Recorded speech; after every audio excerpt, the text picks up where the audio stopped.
चलो इस कहानी की शुरुआत उन बदमाशों के परिचय से करते हैं जिन्हें अब धमकाया जाने वाला है। हमारे सामने जो पहला लड़का है वह जू यंग चोल है।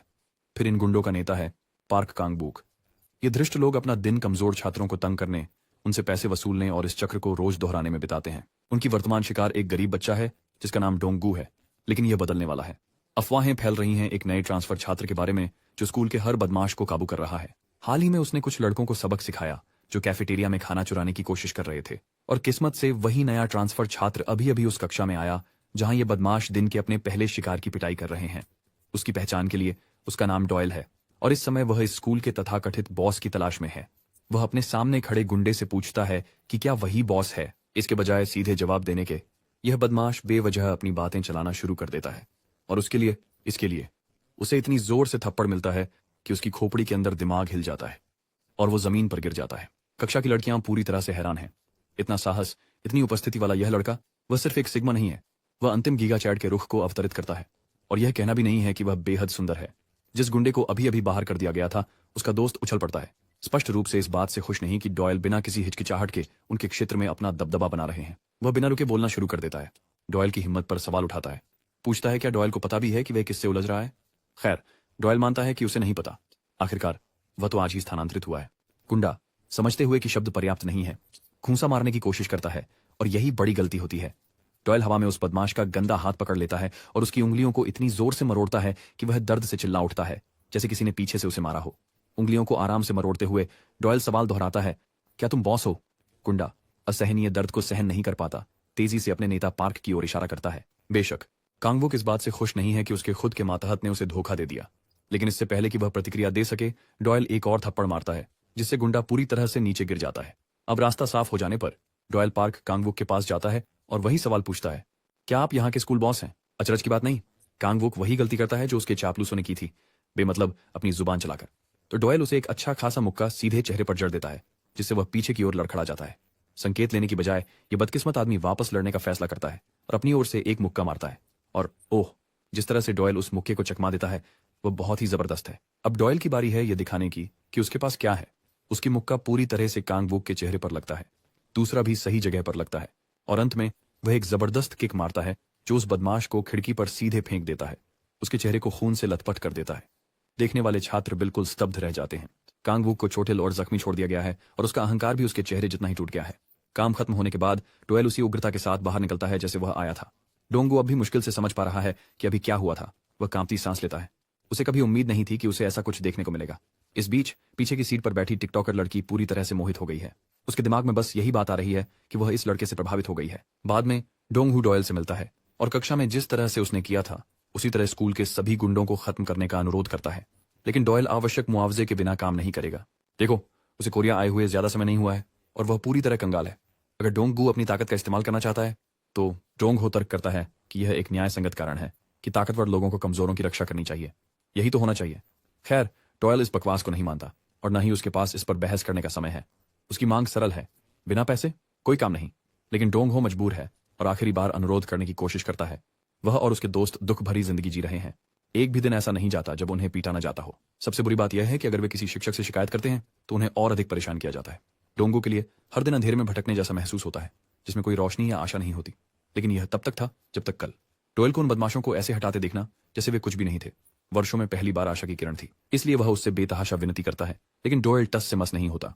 वह समझता है कि डोंगहो किस स्थिति से आ रहा है, लेकिन वह एक चीज स्पष्ट कर देता है, आदमी को जीवित रहने के लिए पैसे की जरूरत होती है और इसके अलावा उसके पास पहले से ही खुद के काफी समस्याएं हैं जिनसे निपटना है।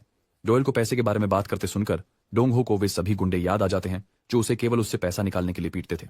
तो भाई आखिरकार निराशा में फट पड़ता है। लोगों द्वारा सिर्फ पैसे के लिए परेशान किए जाने से तंग आ चुका है।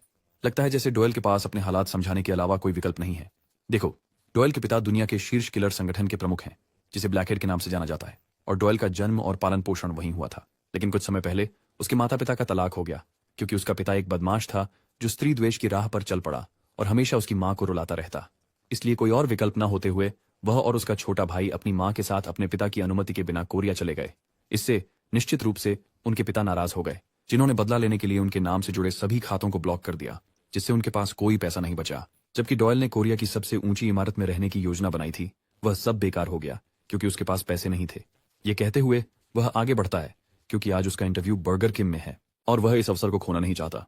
जब वह यह सब कह रहा है तो वह टिकटॉक लड़की जो डॉयल के लिए पूरी तरह से पागल हो गई है, किनारे से सुन रही है।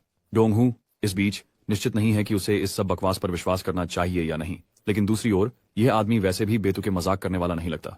फिर भी डोंगू उसे प्रत्येक व्यक्ति के लिए 50,000 वॉन देने की पेशकश करता है, जिसे वह नीचे गिराता है। खैर, प्रस्ताव जू इल को स्थिर कर देता है।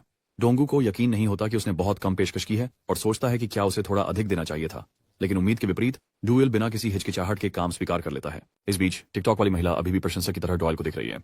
बाद में हम कुछ बदमाशों के समूह पर जाते हैं जो एक गज़ेबो के नीचे आराम कर रहे हैं। उन्होंने यह अफवाह पकड़ी है कि पार्क कांग वूक को एक स्थानांतरित छात्र ने हरा दिया। ये मोटा हैरान है कि एक अकेला स्थानांतरित छात्र कांग वूक और उसके 2 चेलों को अकेले ही हरा सका। इस मोटे की पहचान के लिए उसका नाम पार्क जू हियोंग है, जो जुडो क्लब का कप्तान है। पार्क कांग वूक उनके लिए एक अच्छा नौकर था जो दूसरों से पैसे वसूलता था और इस मोटे को कर देता था। लेकिन अब मोटे को डर है कि उसकी मोटी तशरीफ अब और पिज्जा नहीं खा पाएगी क्योंकि उनकी पैसे की सप्लाई कट गई है। फिर एक और मोटा आदमी है जो वही सोचता है। उसका नाम पार्क जूडोंग है, जूडो क्लब का उपकप्तान। वे उस ट्रांसफर स्टूडेंट को नीचे गिराने की योजना बना रहे हैं जो अपनी हद में रहना नहीं जानता, लेकिन ऐसा लगता है कि उन्हें डॉयल को खोजने के लिए कोई मेहनत नहीं करनी पड़ेगी क्योंकि वह खुद उनसे आमने सामने बात करने उनके इलाके में आ गया है। हमारे पास डोंगू भी है जो बोजैक हॉर्समैन मास्क के नीचे छुपा हुआ है। लड़ाई में शामिल होने से पहले डोंगू ने डॉयल को बताया कि ये बदमाश कितने खतरनाक हैं। कंग वुक तो बस उनका चेला था, जबकि ये लोग असली खिलाड़ी हैं। उन्हें सैमुन हाई स्कूल के महत्वपूर्ण बॉस माना जाता है। जुडो जुड़वा पार्क चुहियंग और पार्क जुडोंग राष्ट्रीय एथलीट बनने की कोशिश कर रहे हैं, इसलिए वे स्कूल के दौरान अपने रिकॉर्ड साफ रखते हैं और अपने गंदे काम के लिए कांग वुक का उपयोग करते हैं। कांग वुक दूसरों को धमकाकर पैसे कमाता है और अगर कांग वुक पर्याप्त नहीं लाता तो वे उसे बुरी तरह पीटते हैं। लेकिन जैसा कि आप समझ सकते हैं, डू इल जैसे किसी व्यक्ति के लिए यह परिचय आवश्यक नहीं है। वह केवल यह जानना चाहता है कि क्या ये लोग उसके निशाने पर हैं। हम यह भी देखते हैं कि टिकटॉक गर्ल जो डू इल के लिए पागल हो गई है, जूडो ट्विंस के साथ घूम रही है और अभी भी उसके बारे में सोचती रहती है। वह उसके रिकॉर्ड किए हुए क्लिप को बार बार देख रही है। वैसे उसका नाम सोल मिना है। वह स्पष्ट रूप से जुनूनी है, अब भी उसके बारे में सोच रही है, फोन पर ध्यान लगाए हुए। जूडोंग उत्सुक है कि उसे इसमें इतनी दिलचस्पी क्यों है। वह जो भी देख रही है, जूडोंग वह भी देखना चाहता है, लेकिन वह महिला साफ इनकार कर देती है। उसी समय हम देखते हैं कि दो इल एक भारी बॉल की तरह आकर जूडोंग के चेहरे पर घुटना मारता है। प्रभाव बहुत ही जबरदस्त है और वह मोटा आदमी एक ही वार में बेहोश हो जाता है। दूसरा मोटा आदमी जल्दी से दो इल पर झपटा मारता है, लेकिन वह बिल्कुल शांत और संयमित रहता है, जैसे कि वह बिल्कुल भी डरा नहीं है। उसकी बेफिक्र रवैया उस मोटे को असमंजस में डाल देता है। एक पल के लिए वह सोचता है कि क्या डॉयल के पास कोई सहयोगी है जो उसे इतना शांत बना रहा है, लेकिन इससे पहले कि मोटा कुछ भी समझ पाए, उसे इतनी जोर से मुक्का लगता है कि उसकी खून बहती नाक खराब टमाटर की तरह बिखर जाती है। लेकिन इस बेचारे मोटे के लिए चीजें और भी क्रूर होने वाली हैं। डॉयल बिजली की गति से अपना पैर घुमाता है, सीधे मोटे के छोटी गेंदों की ओर निशाना साधते हुए। वह शैतानी प्रहार इतना जबरदस्त होता है कि वास्तव में मोटे के नट्स को तोड़ देता है। दर्द का विस्फोट इतना गहन होता है कि उस कमीने की आत्मा क्षण भर के लिए उसके शरीर से निकल जाती है, क्योंकि दर्द असहनीय होता है। सिर पर अंतिम घूंसे के साथ डॉयल ने मौके पर ही काम तमाम कर दिया। वहीं मिना इन सभी कमीनों को मारते हुए सिग्मा डॉयल को देखकर लगभग खुद पर काबू नहीं रख पाती और एक बार फिर वह मुश्किल से अपनी इच्छा को नियंत्रित कर पा रही है। 2 लोगों के गिरने के बाद डॉयल को प्रत्येक व्यक्ति के लिए 50,000 वॉन मिलते हैं। अगले दिन न केवल डॉयल ने कुछ पैसा कमाया, बल्कि उसकी करिश्मा और आभा ने उसे सुमन हाई स्कूल में सबसे ताकतवर आदमी का खिताब भी दिलाया। हमारे नायक की हाल की उपलब्धियों के बारे में पुस्तिकाएं वितरित की जा रही हैं, जो स्कूल के सभी धमकियों के लिए एक स्पष्ट धमकी है। जो भी नए फाइटर्स किंग के खिलाफ जाने की हिम्मत करेगा, उसका अंत निश्चित है। वर्तमान में डॉयल डोंगू और उसके दोस्तों द्वारा एक राजा की तरह घुमाया जा रहा है, सब उसके प्रभाव को बढ़ाने और जितनी ज्यादा नजरें आकर्षित कर सकते हैं उतनी करने के लिए। डॉयल को डोंगू जो भी कर रहा है उसमें कोई आपत्ति नहीं है, जब तक उसे पैसे मिल रहे हैं वह ठीक है। और इसके लिए, रिकॉर्ड के लिए, डॉयल इस जुलूस के लिए अतिरिक्त शुल्क लेना चाहता है। जैसा कि वह उन बदमाशों को हराने से कमाई गई रकम गिन रहा है, उसे पता चलता है कि उसे वादा की गई पूरी रकम नहीं मिली है। वो सुनिश्चित है कि उसने 4 लोगों का ध्यान रखा था, जिनमें वे 2 जूडो सुअर और उनके गुंडे शामिल थे। उसे आश्चर्य होता है कि क्या वे 2 अन्य लोग गिनती में नहीं आते। डोंगू स्पष्ट करता है कि उसने केवल जूडो जुड़वाओं अर्थात जू हियोंग और जुडोंग के उन्मूलन का अनुरोध किया था। लेकिन डॉयल कोई बहाना सुनने को तैयार नहीं है और डोंगू से मांग करता है कि वह और 1 लाख वॉन दे। आखिरकार डोंगू एक अमीर परिवार से है, तो 2 लाख वॉन भी उसके लिए केवल जेब खर्च ही है। डोंगू अचानक रुककर डॉयल से सवाल पूछता है कि उसे उसके परिवार के बारे में कैसे पता चला। जो डोंगू समझ पा रहा है वह यह है कि डॉयल ने उससे संपर्क इसलिए किया क्योंकि इस कमीने को पता था कि उसका परिवार अमीर है। डोयूल को कैसे उसके परिवार के बारे में पता चला, ये समझने के लिए हम अतीत में जाते हैं, जहां डोंगहू के कुछ दोस्त बताते हैं कि उसका परिवार अमीर है, तो डोयूल बस ये कहता है कि पूरे स्कूल को पता है कि उसका परिवार कितना अमीर है। ये तो छोड़िए, डोंगहू ही पहले उससे मिलने आया था। इसके साथ ही कहा डॉयल ने मांग की कि डोंगू जो उस पर बकाया है 1 लाख वॉन वापस करे और इस राशि में परेड के शुल्क शामिल नहीं है। कोई और विकल्प नहीं होने पर डोंग हू बस खुशी से ओके का संकेत देता है। फिर हम मीना की ओर कट करते हैं, जो ब्रोशर को देख रही है। एक बार फिर हमारे लड़के के सौंदर्य की प्रशंसा करने से खुद को नहीं रोक पाती। उसकी दोस्त भी मानती है कि वो ट्रांसफर छात्र वाकई में हैंडसम है, और ये कोई आश्चर्य नहीं कि स्कूल की हर लड़की उसके ब्रोशर की तस्वीर को देख रही है। ये सुनकर मीना नाराज और गुस्सा हो जाती है। उसके लिए यह ऐसा लगता है जैसे सभी अन्य लड़कियां उसके पति को देख रही हैं और वह इसे बर्दाश्त नहीं कर सकती। वह जल्दी से एक लड़की के हाथ से अपने प्रेमी की तस्वीर छीन लेती है और उसे धमकी देती है कि यदि उसने कभी उसके आदमी पर अपनी नजर डाली तो वह उसे मार डालेगी। मीना एक एक करके क्लासरूम में अन्य लड़कियों के पास से सभी ब्रोशर इकट्ठा करती है। जैसे ही वह सभी ब्रोशर इकट्ठा कर रही होती है, उसे अचानक पता चलता है कि उसकी एक दोस्त जंग ह्यून वू कुछ करना चाहती है। बाद में एक छायादार पुल के नीचे हम चोंगिल हाई स्कूल से एक सुनहरे बालों वाले लड़के जंग ह्यून वू से मिलते हैं। दरअसल यह अगला लक्ष्य है जिसे डॉयल को गिराना है। जहां तक इस लड़के का परिचय है, ह्यून वू को दक्षिणी सियोल का राजा माना जाता है। फिर एक और लड़का है इलग्योंग हाई स्कूल से, और वह पीगी चुल का अधीनस्थ है। एग्जीक्यूटिव सदस्य के रूप में 12 नेशंस का वह निस्संदेह शक्तिशाली है। डॉयल डोंगो द्वारा बताए गए 12 नेशंस के बारे में अधिक जानकारी चाहता है, लेकिन डोंगो उसे याद दिलाता है कि यह चर्चा का विषय किसी और दिन के लिए है। फिलहाल उनका मुख्य ध्यान जंग ह्यून वू पर है, क्योंकि यह प्रतिद्वंद्वी ऐसा है जिसे वे हल्के में नहीं ले सकते। आखिरकार इस कमीने ने एक परिपक्व बॉक्सिंग टूर्नामेंट का चैंपियन बनने का साहस किया है, वो भी सिर्फ एक बार नहीं बल्कि 3 बार। एक साधारण व्यक्ति से कहीं अधिक शारीरिक संरचना और आंतरिक गुणों के साथ, यहाँ तक कि जुड़वा जिन्होंने इस कमीने के खिलाफ 7 लड़ाई की, उनके मुकाबले नहीं टिक सके। इसके अलावा जंग ह्यून वू के बारे में सबसे डरावनी बात यह है कि वह स्वभाव से क्रूर है। सरल शब्दों में, अगर यह व्यक्ति किसी पर ध्यान केंद्रित करता है तो वह सुनिश्चित करता है कि अपने प्रतिद्वंद्वी को उनकी सीमाओं तक परेशान और धक्का दे। वह इतना क्रूर है कि लोग उसकी हाथों अपमानित होने की बजाय मरना पसंद करेंगे, और जब वह अपना आपा खो देता है तो यह कहना मुश्किल होता है कि वह क्या कर सकता है। सावधानी बरतने के लिए डोंग हू ने लड़ाई को किनारे से देखने का निर्णय लिया, और अगर स्थिति बिगड़ती है तो वह सुनिश्चित करेगा कि वह तुरंत पुलिस को इसकी रिपोर्ट करे। लेकिन इससे पहले कि यह व्यक्ति अपनी बात खत्म कर सके, डॉयल पहले ही तैयार होकर उन लोगों को मारने के लिए जा चुका होता है। फिर हम वापस ह्यून वू पर कट करते हैं, और मीना भी वहां उसकी संगति में होती है। ह्यून वू ने उसके पुरुष दोस्तों की पिटाई कर दी है क्योंकि वह समय पर उसकी कॉल नहीं उठा पाई थी,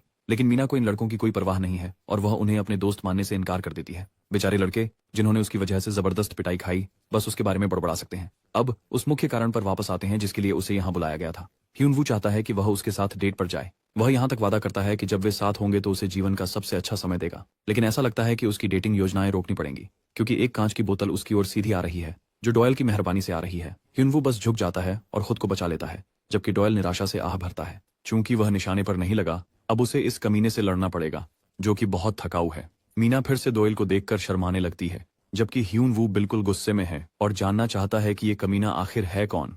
इस बीच मीना को गलतफहमी हो जाती है कि यह लड़का उसे बचाने आया है। अब तक डॉयल भी इस पागल महिला को हर जगह देख रहा है जहां वह जाता है, और इसे सिर्फ एक संयोग कहना काफी लंबा होगा। उसके दिमाग में बस एक ही विचार आता है कि वह उसकी गतिविधियों को देख रही होगी। उसे इसका उल्लेख न करना कि वह हमेशा उसे अजीब नजरों से घूरती रहती है, इसलिए वह अंततः उससे बात करता है। भाई उसके चेहरे को पकड़कर साफ साफ धमकी देता है, जबकि उसे नहीं पता कि वह कौन है। अगर वह उसके साथ कुछ बकवास करने आई है तो वह मर जाएगी, लेकिन यह पागल महिला हमारे लड़के के हाथों गला घोंटकर और मार दी जाने के लिए तैयार है। वह सीधे उसे हरी झंडी देती है इसे करने के लिए। हमें ह्यून वू को नहीं भूलना चाहिए, जो इस बात से बेहद नाराज है कि हमारा लड़का उस महिला पर हाथ डाल रहा है जिसे वह प्यार करता है। गुस्से में वह अपनी मुट्ठी बंद करता है और दिव्य गति से डॉयल पर हमला करता है। वह पंच जो वह लगाने वाला है उसकी खास चाल है।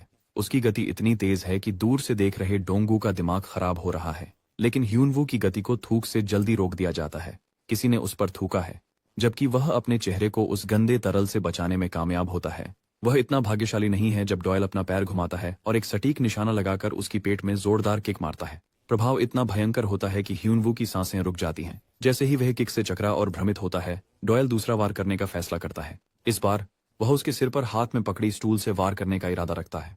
बेचारे के पास आने वाले हमले से बचने का समय नहीं है। पहले थूक था और अब डॉयल ने कहीं से स्टूल खींच लिया, लेकिन ऐसा लगता है कि स्टूल सिर्फ ध्यान भटकाने का जरिया था। डॉयल इसका इस्तेमाल सिर्फ ढाल की तरह करता है, फिर एक जोरदार अपरकट मारता है। ये न सिर्फ दर्दनाक है बल्कि अपमानजनक भी है। इस बिंदु पर ह्यून वू वास्तव में अपना संयम खो रहा है। अंधे गुस्से में वह बिजली की तेजी से एक मुक्का मारता है, लेकिन मुक्का बस जिप से गुजर जाता है, क्योंकि डॉयल थोड़ा पीछे झुककर आसानी से इसे चकमा दे देता है। हालांकि मुक्का तेज और सटीक था, यह इतना तेज था कि डॉयल के कुछ बाल सचमुच उड़ गए। डॉयल अविचलित रहता है। बिना एक पल की देरी के वह अपनी मुट्ठी कसता है और सीधे ह्यून वू के पेट में एक मुक्का मारता है। यह पेट पर मुक्का इतना जोरदार होता है कि ह्यून वू तुरंत अपनी पसलियों के चटकने का अनुभव करता है, लेकिन डॉयल उसे आश्वस्त करता है कि उसकी पसलियां अभी टूटी नहीं हैं। वास्तविक क्षति तब होती है जब वह एक स्टूल को सीधे ह्यून वू की पसलियों पर मारता है, और इस बार वास्तव में ऐसा होता है। भाई की पसलियां टूट जाती हैं और उसकी सांस फेफड़ों में अटक जाती है।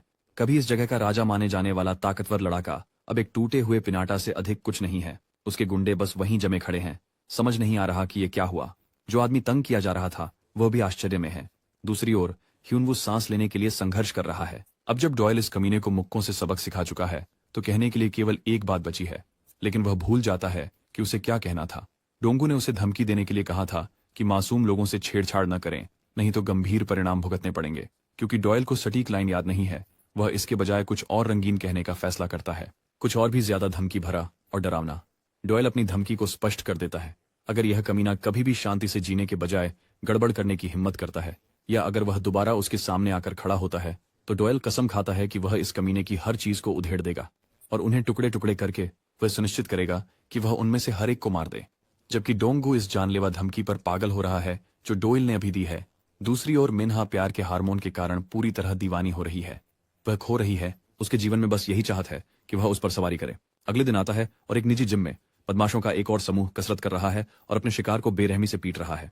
अचानक एक लड़का भागते हुए आता है और जल्दी से खबर बताता है कि उनके एक नौसिखिए ह्यूंगवू को सनमून हाई स्कूल के किसी व्यक्ति ने पीट दिया है। जिम में लड़के ये सुनकर खुश नहीं है।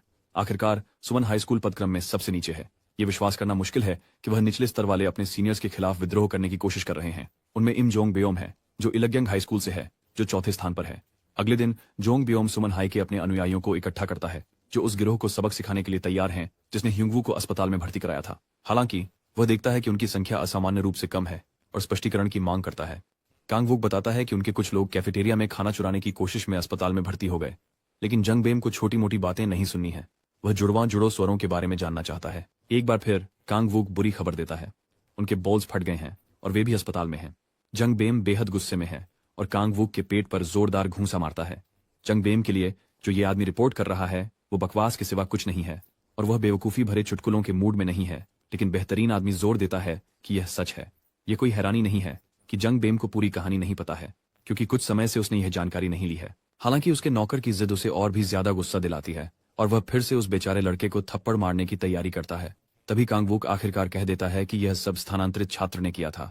उनके गिरोह के सदस्यों से जुड़े हर हालिया घटना उसी विशेष स्थानांतरित छात्र से जुड़ती है। अंत में जोंग बेओम का गुस्सा थम जाता है और उसकी जगह ले लेती है जलती हुई जिज्ञासा। अब वह इस नए बदमाश से मिलने के लिए बेचैन है जिसने सभी को परेशान कर रखा है।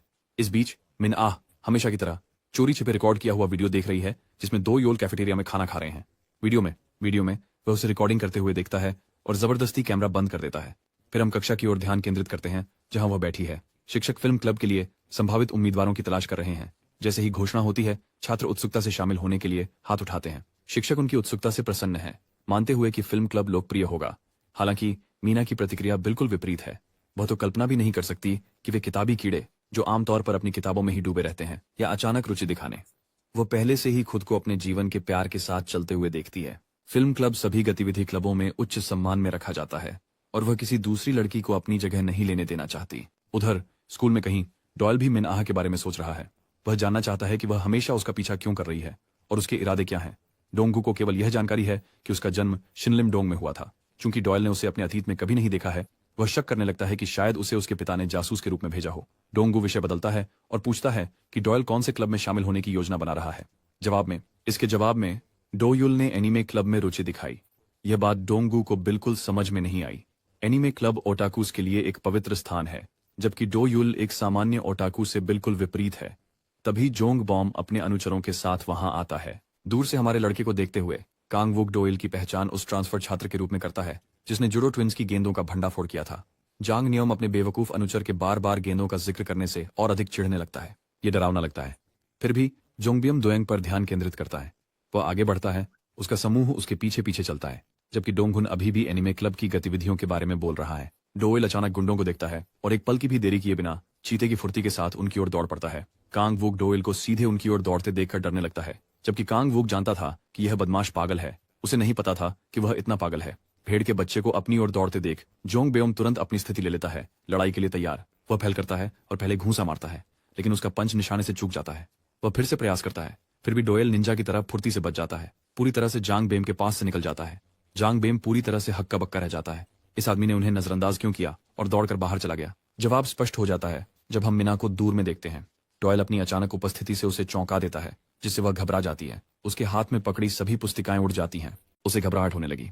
उसके हाथ में पकड़ी सारी ब्रोशर हवा में उड़ गए जब उसने उसे जमीन पर दबा दिया, उसके ऊपर गिरते हुए। जबकि यह पल पागल महिला के लिए एक ड्रामा से सीधे एक रोमांटिक साक्षात्कार जैसा लगता है। डॉयल सिर्फ काम की बात करते हैं। वह अपनी पूछताछ शुरू करते हैं, ये जानने की मांग करते हैं कि वह उसका पीछा क्यों कर रही है और लगातार उसकी तस्वीरें क्यों खींच रही हैं। इसके अलावा वह जानना चाहते हैं कि क्या उसके पिता ने उसे उसका पीछा करने के लिए भेजा है। निश्चित रूप से यह प्रेम में पड़ी महिला पूरी तरह से स्थिति को गलत समझती है, सोचती है कि डॉयल उसे अपने परिवार से मिलाने की योजना बना रहे हैं। इस बीच चलिए जंग बेओम को न भूलें, जो इस तरह नजरअंदाज किए जाने के बाद बिल्कुल गुस्से में दिख रहा है। ये लड़का 2 इल की ओर तेजी से बढ़ता है, उसका सिर कुचलने की कोशिश करता है, लेकिन हमारा लड़का तेज है। एक पल में ही वह उसकी टांग पकड़कर उसे दूर धकेल देता है। ऐसा लगता है कि जंग बेओम ने आखिरकार 2 इल का ध्यान आकर्षित कर लिया है, और यह अच्छी बात नहीं है। गुंडा एक मुक्का मारने की कोशिश करता है, लेकिन डॉयल आसानी से बच जाता है। जांग बम हार मानने से इनकार करता है। एक के बाद एक वह अपने हमलों की बौछार जारी रखता है। उसके प्रयासों के बावजूद एक भी हमला सही निशाने पर नहीं लगता। दूसरी ओर डॉयल फैसला करता है कि अब उसे अपने पंच से जवाब देना चाहिए, लेकिन किस्मत की कुछ और ही योजना है। जैसे ही वह प्रहार करने वाला होता है, सनमून हाई स्कूल के स्टूडेंट हेड बीच में आ जाते हैं, लड़ाई को रोकते हुए। उनका नाम वांग डुचोल है और वह उन्हें इसे बंद करने का आदेश देते हैं। जोंग बम इस बूढ़े को पार्टी में घुसते देख बिल्कुल खुश नहीं है। फिर भी वह एक सिगरेट जलाता है, लेकिन इससे पहले वह डॉयल को अंतिम धमकी देता है, कल उसका इंतजार कर रही परिणाम की चेतावनी के साथ। इसके साथ ही वह अपने चमचों के साथ चला जाता है। फिर डुएल कुछ ऐसा करता है जिसकी कोई कल्पना भी नहीं कर सकता था। वह वास्तव में छात्र प्रमुख के सामने ही जोंग बेओम के सिर पर वार करता है और वह एक ही वार बेचारे को बेहोश कर देता है।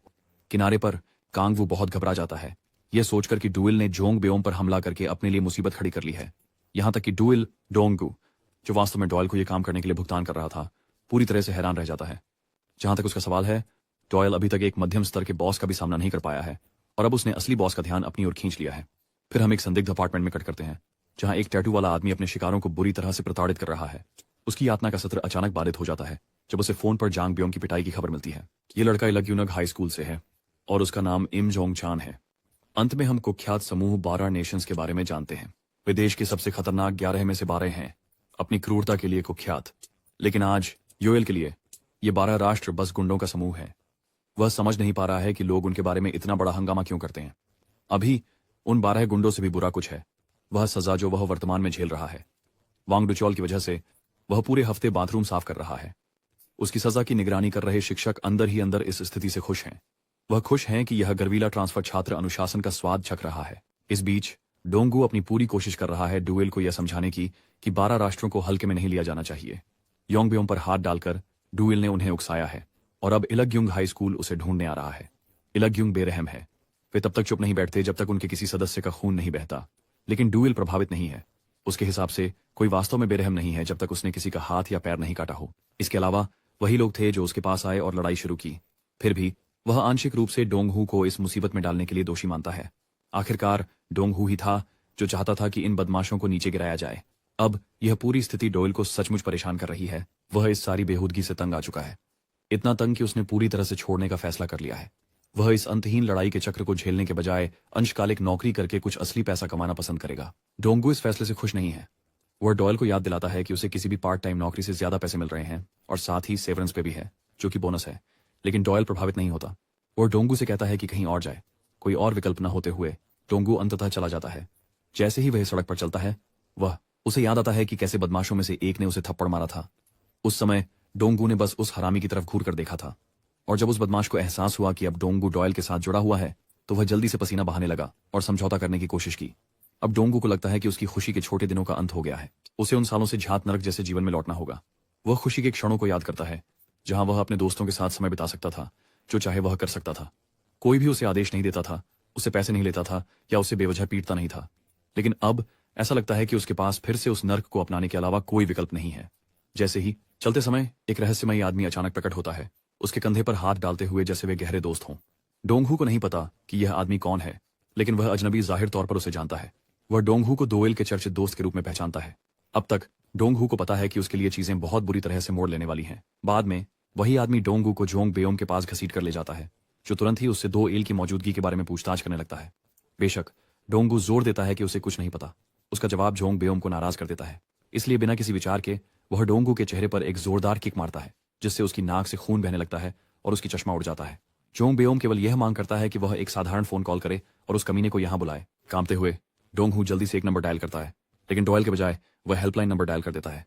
लाल जैकेट वाला आदमी इस पर ध्यान देते ही वह गरीब डोंगू को जान से मारने की धमकी देते हैं। उन्हें एहसास होता है कि उन्होंने क्या किया और वे उसे बेरहमी से पीटने लगते हैं, जब तक कि उसके पास इसे एक वफादार आज्ञाकारी कुत्ते की तरह सहन करने के अलावा कोई चारा नहीं रहता। इस बीच हम डॉयल की ओर कट करते हैं, जो बर्गर किंग में एक पार्ट टाइम पोजीशन के लिए इंटरव्यू में शामिल हो रहा है, जबकि उसका पूर्व नियोक्ता अपनी जिंदगी की मार खा रहा है।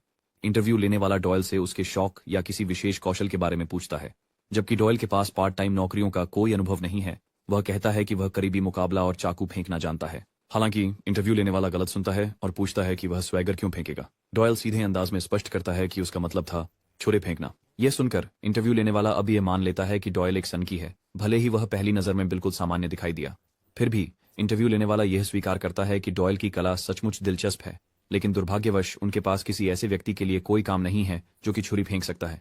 वह संदेह व्यक्त करता है कि क्या डॉयल किसी भी स्थिति के लिए रेस्टोरेंट में उपयुक्त होगा।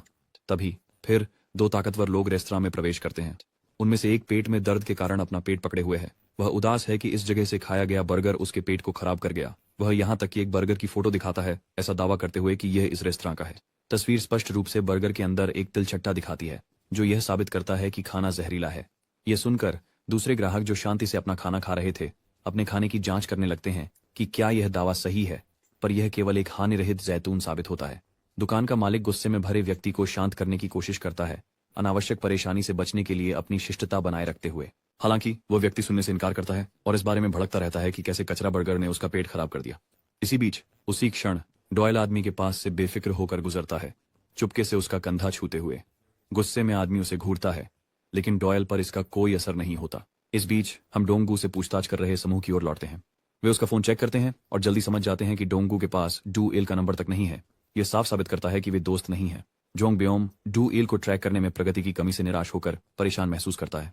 वह स्कूल के मुख्य गेट के बाहर इतने समय से इंतजार कर रहा था, फिर भी वे डू एल को नोटिस करने में असफल रहे। झुंझलाकर जोंग बियोंग लौटकर डोंगू की तरफ ध्यान देता है। एक अंतिम लात मारने के बाद वह अपने गुंडों के साथ चला जाता है। फिर हम इलग्युंग हाई स्कूल के गुंडों और उनके नेता इम जोंग चान की ओर चलते हैं। उनके बगल में उनका सहपाठी चोई हियो चांग खड़ा है। वे उन दो दोस्तों के बारे में बात कर रहे हैं जो बर्गर किंग से सबके लिए कुछ खाना लेने गए थे, लेकिन वे लौटते हुए नहीं दिख रहे हैं। इसलिए वे अब उनकी जांच करने का फैसला करते हैं। जब वे बर्गर किंग के पास से गुजर रहे हैं, तभी अनजाने में डोयल उनके रास्ते में आ जाता है, लेकिन चूंकि वे डोयल को चेहरे से नहीं पहचानते हैं, इसलिए वे बस उसके पास से निकल जाते हैं। जैसे ही वे रेस्तरां में प्रवेश करते हैं, वे देखते हैं कि उनके दो दोस्त जो खाना लेने गए थे, अब पिटाई खाकर जमीन पर फैले हुए हैं। बिल्कुल, जोंग चान अपने सहयोगियों को गिरा हुआ देखकर खुश नहीं है। वह जल्दी से कमरे को स्कैन करता है ताकि वह व्यक्ति मिल सके जिसने यह किया हो, लेकिन आश्चर्य की बात नहीं है कि आरोपी यहाँ मौजूद नहीं है। यही वह समय है जब जोंग चान को वह लड़का याद आता है जिससे वह बर्गर किंग के बाहर टकराया था और उसके कंधे पर खून के दाग थे। इसलिए वह जल्दी से अपने साथी गुंडों को आदेश देता है कि उस लड़के को पकड़ें जो अभी उनके पास से गुजरा था, जो सामून हाई की यूनिफॉर्म पहने था। जरूरी बात को दिखाने के लिए वह जोर से चिल्लाता है। फिर हम डॉयल को देखते हैं जो गली में आराम से चल रहा है, यह सोचते हुए कि उसने महीने के लिए अपनी सारी बचत खत्म कर दी है। भले ही उसे कोई पार्ट टाइम नौकरी मिल जाए, उसे अगले महीने तक पैसे नहीं मिलेंगे, इसलिए उसे किसी की जरूरत है जो उसे तुरंत पैसे दे सके। और जब तुरंत पैसे देने की बात आती है तो मन में बस एक ही नाम आता है, डोंग गू, जो किस्मत से ठीक उसके सामने खड़ा है। ऐसा लगता है कि डोंगू जानबूझकर बर्गर किंग की ओर डॉयल से मिलने के लिए जा रहा था और वह उसे सुरक्षित देखकर राहत महसूस करता है। इससे पहले कि डॉयल डोंगू की गंभीर चोटों के बारे में पूछ सके, वे बदमाश वहां पहुंच जाते हैं। मोटा व्यक्ति अपना परिचय इलग्यंग के चोई हेओचांग के रूप में देता है और दो एल से सुनने की मांग करता है। वह अपने गधे जैसे मुंह से चिल्लाता रहता है, हमारे लड़के को पास बुलाने का आदेश देता है। इससे पहले कि चीजें बढ़ें, दोएल चाहता है कि डोंगू पुष्टि करे कि 50,000 वोन प्रति व्यक्ति का प्रस्ताव अभी भी मौजूद है। निश्चित रूप से ये डोंगू को मुस्कुराने पर मजबूर कर देता है, हालांकि वह स्पष्ट कर देता है कि कोई सेवरेंस पे नहीं होगा। इस बीच मोटा कमीना अधीर और नाराज हो जाता है कि डॉयल उसे नजरअंदाज कर रहा है, तो कमीना हमारे लड़के पर झपटता है, केवल जमीन पर पटक दिए जाने के लिए।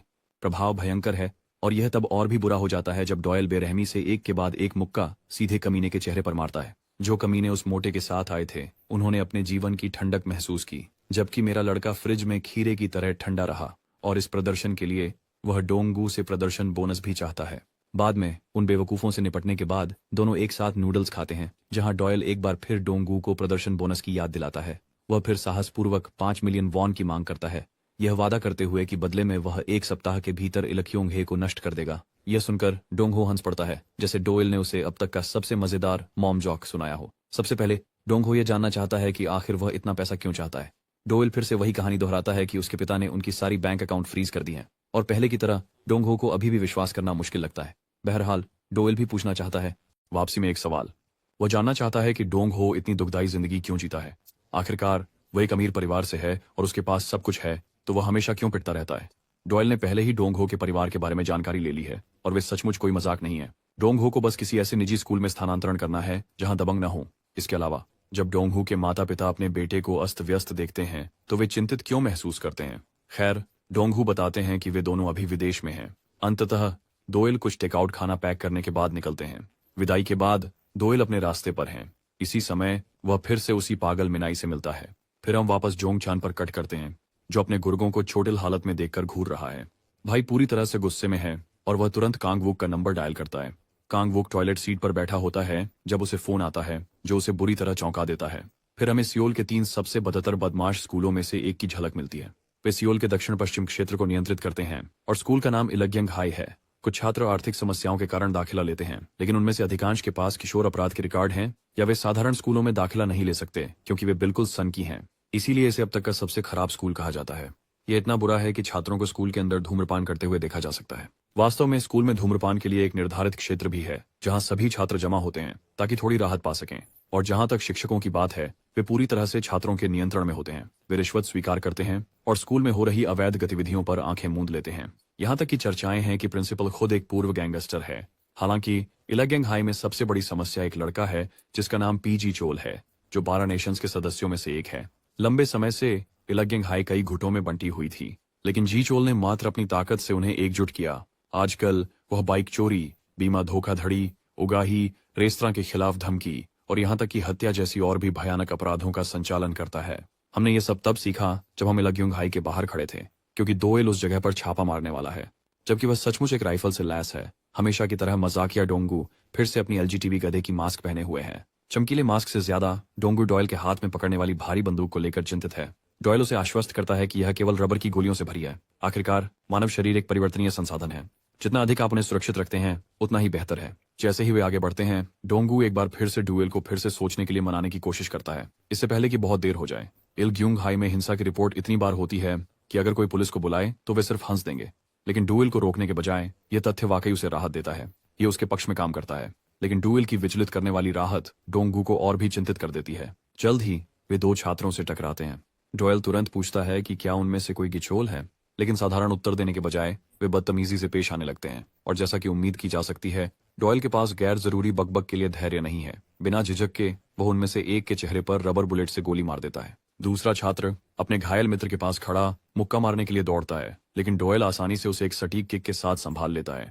जैसे इतना काफी नहीं था, वो फिर उसके पैर में गोली मारता है और फिर बंदूक का उपयोग हाथापाई के हथियार के रूप में करते हुए उसे उस व्यक्ति के कंधे पर मारता है, जिससे उसका कॉलर बोन टूट जाता है। बेचारा कुछ नहीं कर सकता सिवाय जमीन पर कराहने के, जबकि डॉयल उसके ऊपर जैसे एक भयानक दूत की तरह मंडराता है, यह मांग करते हुए कि वह जैक्योल को जल्द से जल्द यहाँ लाए। इस बीच हम जांग बेम की ओर कट करते हैं, जो अभी भी डॉयल के पहले दिए गए वार्ड से अपनी दर्दनाक गर्दन को सहला रहा है। अभी वह अपनी रोज की ड्यूटी निभा रहा है, छात्रों से फिरौती का पैसा इकट्ठा कर रहा था। अचानक उसका लाल जैकेट वाला दोस्त भारी सांस लेते हुए दौड़ता हुआ आता है और रिपोर्ट करता है कि सुमुन हाई का बदमाश यहाँ है। स्वाभाविक रूप से यह योंगबॉम की जिज्ञासा को तुरंत बढ़ा देता है, क्योंकि वह अभी उसके बारे में सोच रहा था। कहीं और कांगवुक घायल और चोटिल नजर आता है और जोंगचान उसे कड़ी पूछताछ कर रहा है। जोंगचान उसे और चोट पहुंचाने से पहले उसे अपने एक साथी से फोन कॉल आती है कि उनके इलाके में एक जासूस बंदूक लेकर घूम रहा है। हमेशा की तरह जोंगचान पूरी ताकत से चिल्लाता है, यह जानने की मांग करता है कि यह कथित जासूस कौन है। दूसरी ओर कांगवुक को पूरी तरह से निराशा महसूस होती है। उसे समझ में नहीं आ रहा है कि यह सब उससे कैसे जुड़ा है या उसे क्यों पिटाई हो रही है।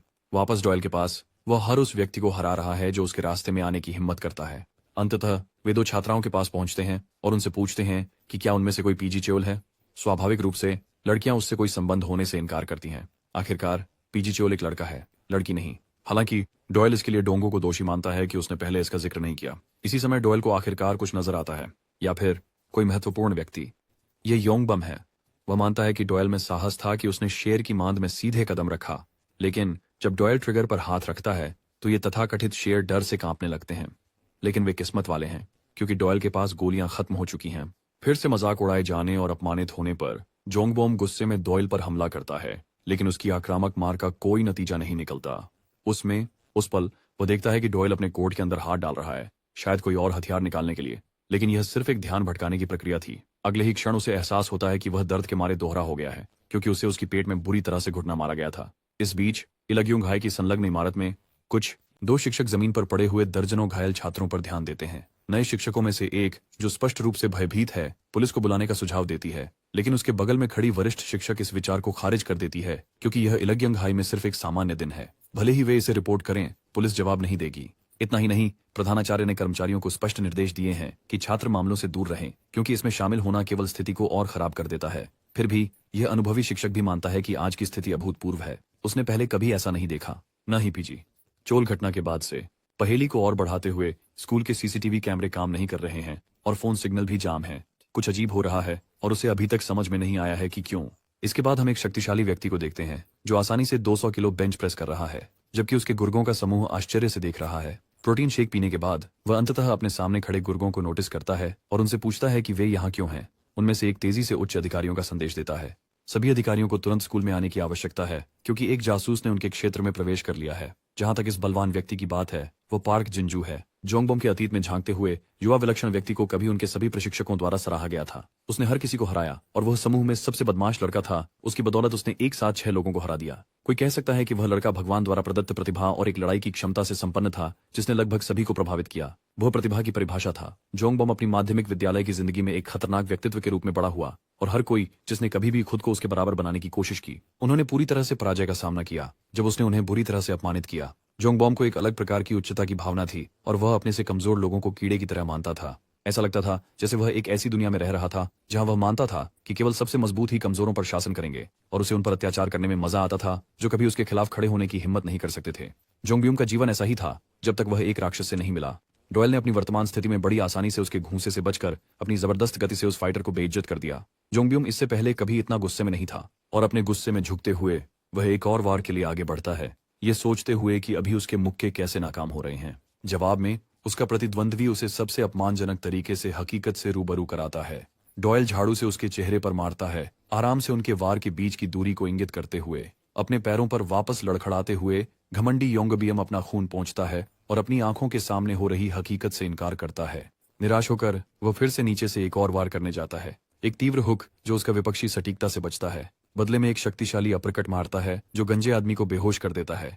डॉयल उसे जमीन पर सुला देता है। योंगबियम की चप्पल उसके पैर से फिसलकर दूर जा गिरती है। अपमान को बढ़ावा देने के लिए दो इल एक तेज किक के साथ दौड़ते हुए आता है। सौभाग्य से योंगबियम उसे चकमा देने में सफल रहता है, लेकिन वह अभी भी समझ नहीं पा रहा है कि उसका दानव समान प्रतिद्वंदी इतनी जल्दी कैसे आ गया। यह आदमी जो किसी ने नहीं सुना था, उसे धड़ाधड़ पीट रहा था। डॉयल ने बिना दया किए एक पूरा सॉकर किक मारा, जिससे जंग बॉम्ब की हड्डियों में गहरी काली डर भर गया। कारण सरल है, अगर वह किक उसके जबड़े पर लग जाती तो वह उसे सीधा मार देती। डोयल अपने प्रतिद्वंद्वी की तेजी की प्रशंसा करता है, पुष्टि करते हुए कि उसने अभी अभी जोंग बॉम्ब को जीवन भर के लिए अपंग करने की कोशिश की थी।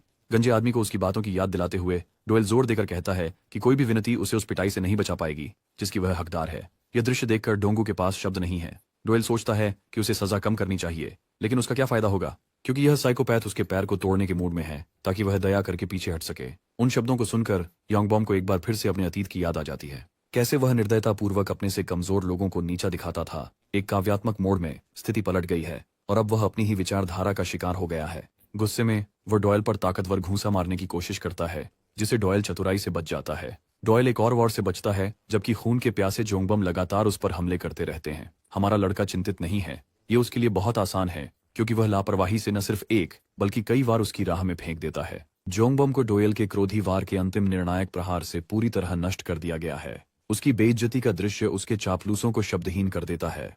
जोंगबम को खिलौने की तरह खेलते देख वे अवाक हैं। जमीन पर अपने ही शब्दों में कमजोर होकर गड़गड़ाता हुआ वह डोयल की ओर देखता है, जो उसके ऊपर सबसे अहंकारी नजर से देख रहा है। वह जोंगबम से कहता है कि यह हाई स्कूल कुछ खास नहीं है। अपनी ओर से कुछ भी करने में असमर्थ गंजा सिर अपने अनुचरों की ओर मुड़ता है, उन पर चिल्ला रहा है कि वे खड़े क्यों हैं। जोंगबम उन्हें डांटता है और प्रत्येक व्यक्ति को डोयल को गिराने का आदेश देता है, लेकिन कैसे? क्या वे कर सकते थे? क्योंकि उन्होंने अपनी ही आंखों के सामने सबसे क्रूर पराजय में से एक देखा। कुछ समय बाद उसका वरिष्ठ जोंगचान स्कूल हॉल में चलते हुए परेशान है। स्कूल के डीन हस्तक्षेप करने की कोशिश करते हैं और उन्हें ऐसे अंदर जाने से रोकने की कोशिश करते हैं जैसे वे जगह के मालिक हैं, लेकिन इन लोगों को उसकी जरा भी परवाह नहीं है और वे उसकी दिशा से मुड़ जाते हैं, उसे अपनी ध्यान के लायक नहीं मानते। डीन उन्हें अनदेखा करने के लिए बुलाते हैं, यहाँ तक कि घुसपैठियों के खिलाफ अपशब्द चिल्लाने तक चले जाते हैं। जोंगचान पहले से ही गुस्से में था और अब वह मूड में नहीं था। वह बूढ़े आदमी के पास जाता है, अपनी कलाई को जेब से बाहर निकालते हुए जैसे कि कुछ निकालने वाला हो। अचानक यह आदमी अपना हथियार निकालकर डीन को पूरी ताकत से घायल कर देता है, जिससे बाकी छात्र आतंकित होकर जम जाना। जोंग चान गंभीरता से डीन को याद दिलाता है कि वह केवल इसलिए वह नहीं पा सकता जो वह चाहता है, क्योंकि वह एक शिक्षक है। अब डीन विनम्र हो गया है और अब चुनौती देने के मूड में नहीं है। वह फर्श पर गिर जाता है, उसके शरीर से खून बह रहा है। जोंग चान उस व्यक्ति पर थूकता है और फिर उन मस्खरों की ओर ध्यान वापस करता है जो उसकी कॉल को अस्वीकार कर रहे हैं।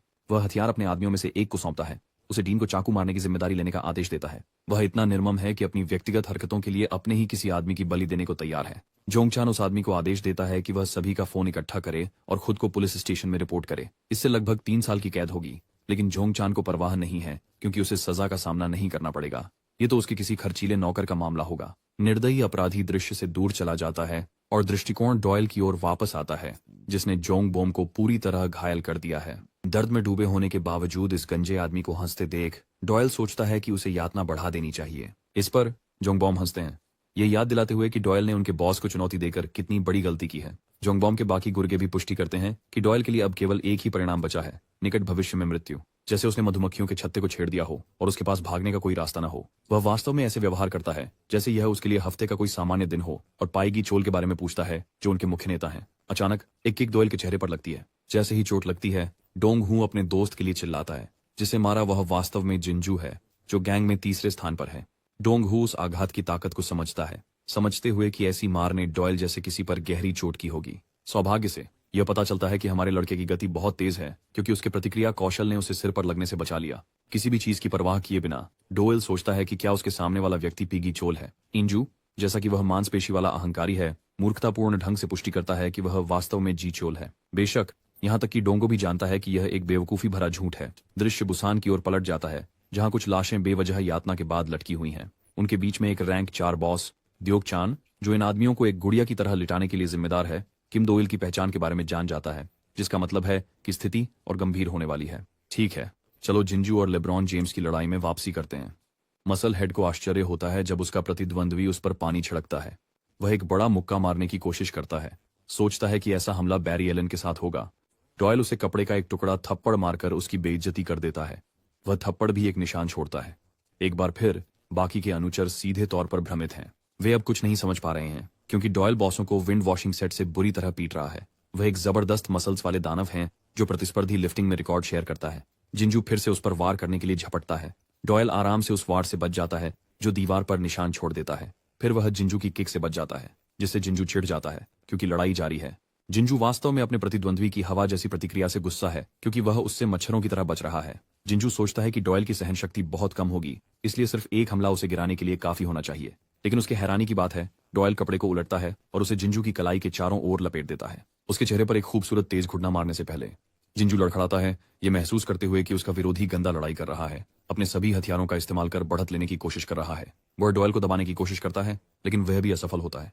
वे थोड़ी देर के लिए खामोशी में जाते हैं। फिर डॉयल फिर से इस जोकर को अपनी स्प्रे गन से शर्मिंदा करता है, एकदम सही ध्यान भटकाने का काम करते हुए। हमारा लड़का इस आदमी की आत्मा को एक जबड़ा तोड़ने वाले पंच के साथ ले लेता है, जिंजू को उसके पैरों से दूर कर देता है। हर वार के साथ यह मांसपेशियों वाला आदमी अपना आपा खोता जा रहा है। वह अब और अधिक चालों का शिकार नहीं बनना चाहता, लेकिन बाकी सब की तरह वह भी अति आत्मविश्वास में आकर ज्यादा आगे बढ़ जाता है। डॉयल अपनी जैकेट का उपयोग एक बहाने के रूप में करता है, अपने प्रतिद्वंद्वी की दृष्टि को अंधा कर देता है और फिर उसके चेहरे पर बेहतरीन विस्तारित साइड किक फेंकता है। और मैं कह सकता हूँ, अगर किसी ने मुझे इस तरह अपमानित किया तो मैं एलन मस्क के साथ मंगल ग्रह पर जाने के मिशन में मदद करता और हमेशा के लिए हमारे ग्रह से दूर चला जाता। हमला जिंजू को अच्छे के लिए गिरा देता है। अपने भारी भरकम छोटे दयनीय हाल में वह उस छोटे नमूने पर गालियां बरसाता है जो उसे हर हमले से मजाक बना रहा है। लेकिन डॉयल, यह आदमी बस परवाह नहीं करता। वह आता है और जिंजू के शरीर पर वहीं वार करता है जहां यह सबसे ज्यादा चोट पहुंचाता है। क्रूर पिटाई जारी रहती है, क्योंकि जिंजू के शरीर पर वार की आवाजें पूरे हॉल में गूंजती हैं। ये लड़ाई खत्म हो चुकी है।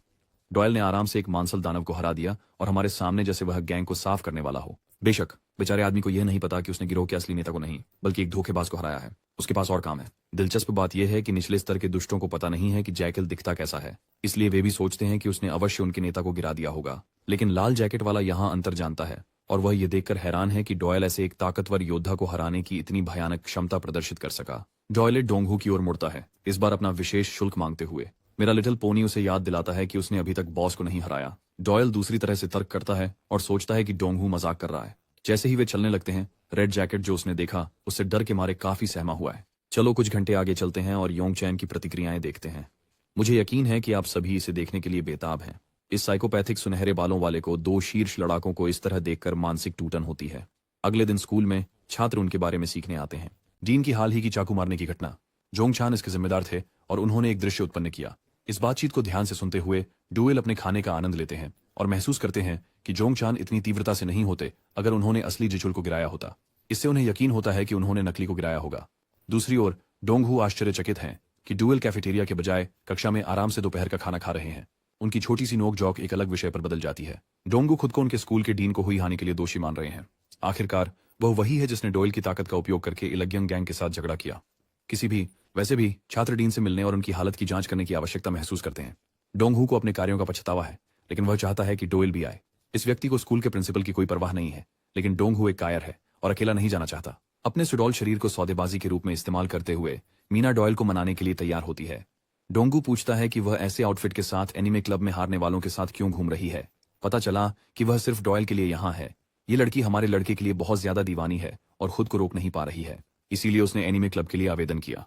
मजेदार बात यह है कि डोयल सीधे उसके सिर पर बंदूक तान देता है। यह आदमी जानता है कि वह किस हद तक जा सकती है, लेकिन वह इसे उसके लिए किसी तरह के विकार के रूप में लेती है। बंदूक वास्तव में असली है और डोयल अपने सहपाठियों को उसे तब तक जांचने देना खुशी से तैयार है जब तक वे इसके लिए उसे अच्छी कीमत दे रहे हैं। यहाँ तक कि डोंगू भी इस मनहुआ की बेतुकापन से थक चुका है और हमारी हैरानी को साझा करने के लिए चौथी दीवार तोड़ देता है। अस्पताल के दृश्य को आगे बढ़ाते हुए डीन को कुछ समय आराम करने को कहा जाता है। सौभाग्य से उनकी चोट इतनी गहरी नहीं थी। एक जिम्मेदार प्रधानाचार्य के रूप में वह खुद को आराम करने की अनुमति नहीं दे सकता जब उसके स्कूल में ध्यान देने के लिए बहुत कुछ है। वह उन्हें बताना चाहता है कि वह एक सप्ताह में स्कूल वापस लौट आएगा। यहाँ यह सुनकर उसकी पत्नी उसे याद दिलाती है कि उसे अपनी चोटों को नजरअंदाज नहीं करना चाहिए, क्योंकि उसे स्पष्ट रूप से मदद की जरूरत है। वैसे डोंगहू मीना के साथ प्रिंसिपल को देखने आया। दुर्भाग्यवश बदमाश को केवल डोयल की परवाह है, जो उनके साथ जुड़ने भी नहीं आया और तीसरी मंजिल से ऐसे कूद गया जैसे वह टॉम क्रूज हो। मीना अपनी नाराजगी में कहती है कि अस्पताल का कोई मतलब नहीं है अगर ट्रांसफर छात्र यहाँ नहीं है। हाँ, मुझे यकीन है कि यह लड़की एक व्यक्ति में 69 लाल संकेत है। यहाँ तक कि डोंगहू को भी लगता है कि वह बेतुकी हो रही है। वह उसे कहता है कि अगर वह यहाँ मस्ती करने आई है तो घर चली जाए, लेकिन मिन आह उसे परेशान कहते हुए हिम्मत दिखाती है।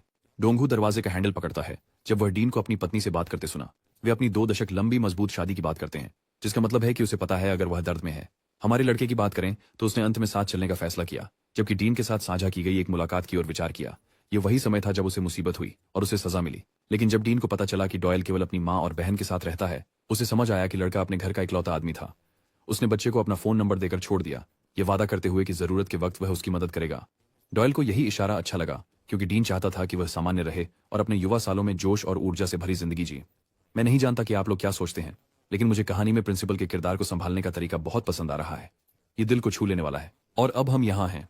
डॉयल अस्पताल में है, हालांकि वह थोड़ा परेशान है और जल्द निकलना चाहता है। जब वह डीन के कमरे के पास पहुंचता है, वह देखता है कि डोंगू और मीना दोनों धैर्यपूर्वक इंतजार कर रहे हैं। अंदर डीन दर्द में बच्चे की तरह रो रहा है। चूंकि वह वयस्क है, इसलिए वह अभी इतने कमजोर और असहाय होने के कारण स्वाभाविक रूप से शर्मिंदा महसूस करता है। उसकी पत्नी उसे दिलासा देती है, जबकि डीन कहता है कि वह अपने छात्रों के सामने शर्मिंदा होने या अपनी कमजोर पक्ष दिखाने का जोखिम नहीं उठा सकता। जोंग चान को केवल उन अपमानजनक शब्दों को उस पर फेंकते हुए देखना, जबकि वह गुंडे को रोकने के लिए असहाय था, डरावना था। डोंगू, मीना और दो योएल इस बातचीत को पूरी तन्मयता से सुन रहे हैं।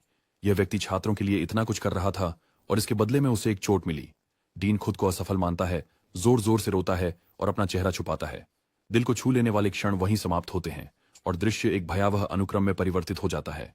शिक्योल असली नाराज है कि एक छोटा उपद्रवी इतनी परेशानी पैदा कर सका। उसके सामने योंगचान उसके सामने एक पिल्ले की तरह कांपता है, पूरी तरह से मानते हुए कि उसकी विफलताओं के लिए उसे मौत मिलनी चाहिए। वह बस अपनी गलतियों को सुधारने का एक और मौका चाहता है, लेकिन जीचिल अब खत्म कर चुका है। उसे नहीं लगता कि जोंगचान अपनी बात को लेकर गंभीर है, क्योंकि अगर वह होता तो उसने पहले ही दो योल की लाश यहाँ खींच कर ला दी होती। और अब ये क्रूर सजा का समय है। जोंगचान गरजता है कि वह किसी भी सजा को लेने के लिए तैयार है, जो भी उसके बॉस उससे मांगते हैं। वे शब्द गिचोल के कानों में संगीत जैसे हैं, जो उसे एक असंभव काम सौंपते हैं, हफ्ते में 10 मिलियन जुटाने का।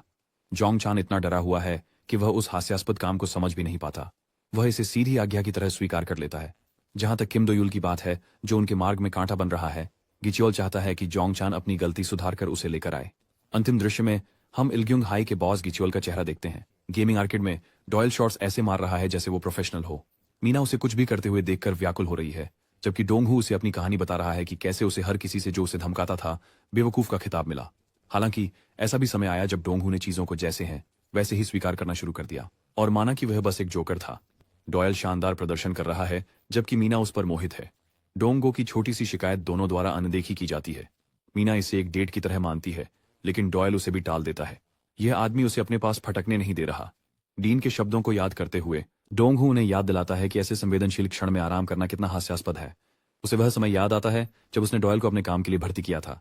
हालांकि अब इसका कोई महत्व नहीं है, क्योंकि वह भी बाकी लोगों की तरह एक खुदगर्ज है। डोंगहू समूह से बाहर निकल जाता है, ये समझते हुए कि डॉयल से मदद मांगना बेकार है, क्योंकि वह छोटी से छोटी चीज के लिए भी शुल्क लेगा। लेकिन जैसे ही वह जाने को होता है, हमारा लडेच उसे रोक देता है, उसे थोड़ी सी उम्मीद देने के लिए कि शायद इस आदमी को वास्तव में परवाह है।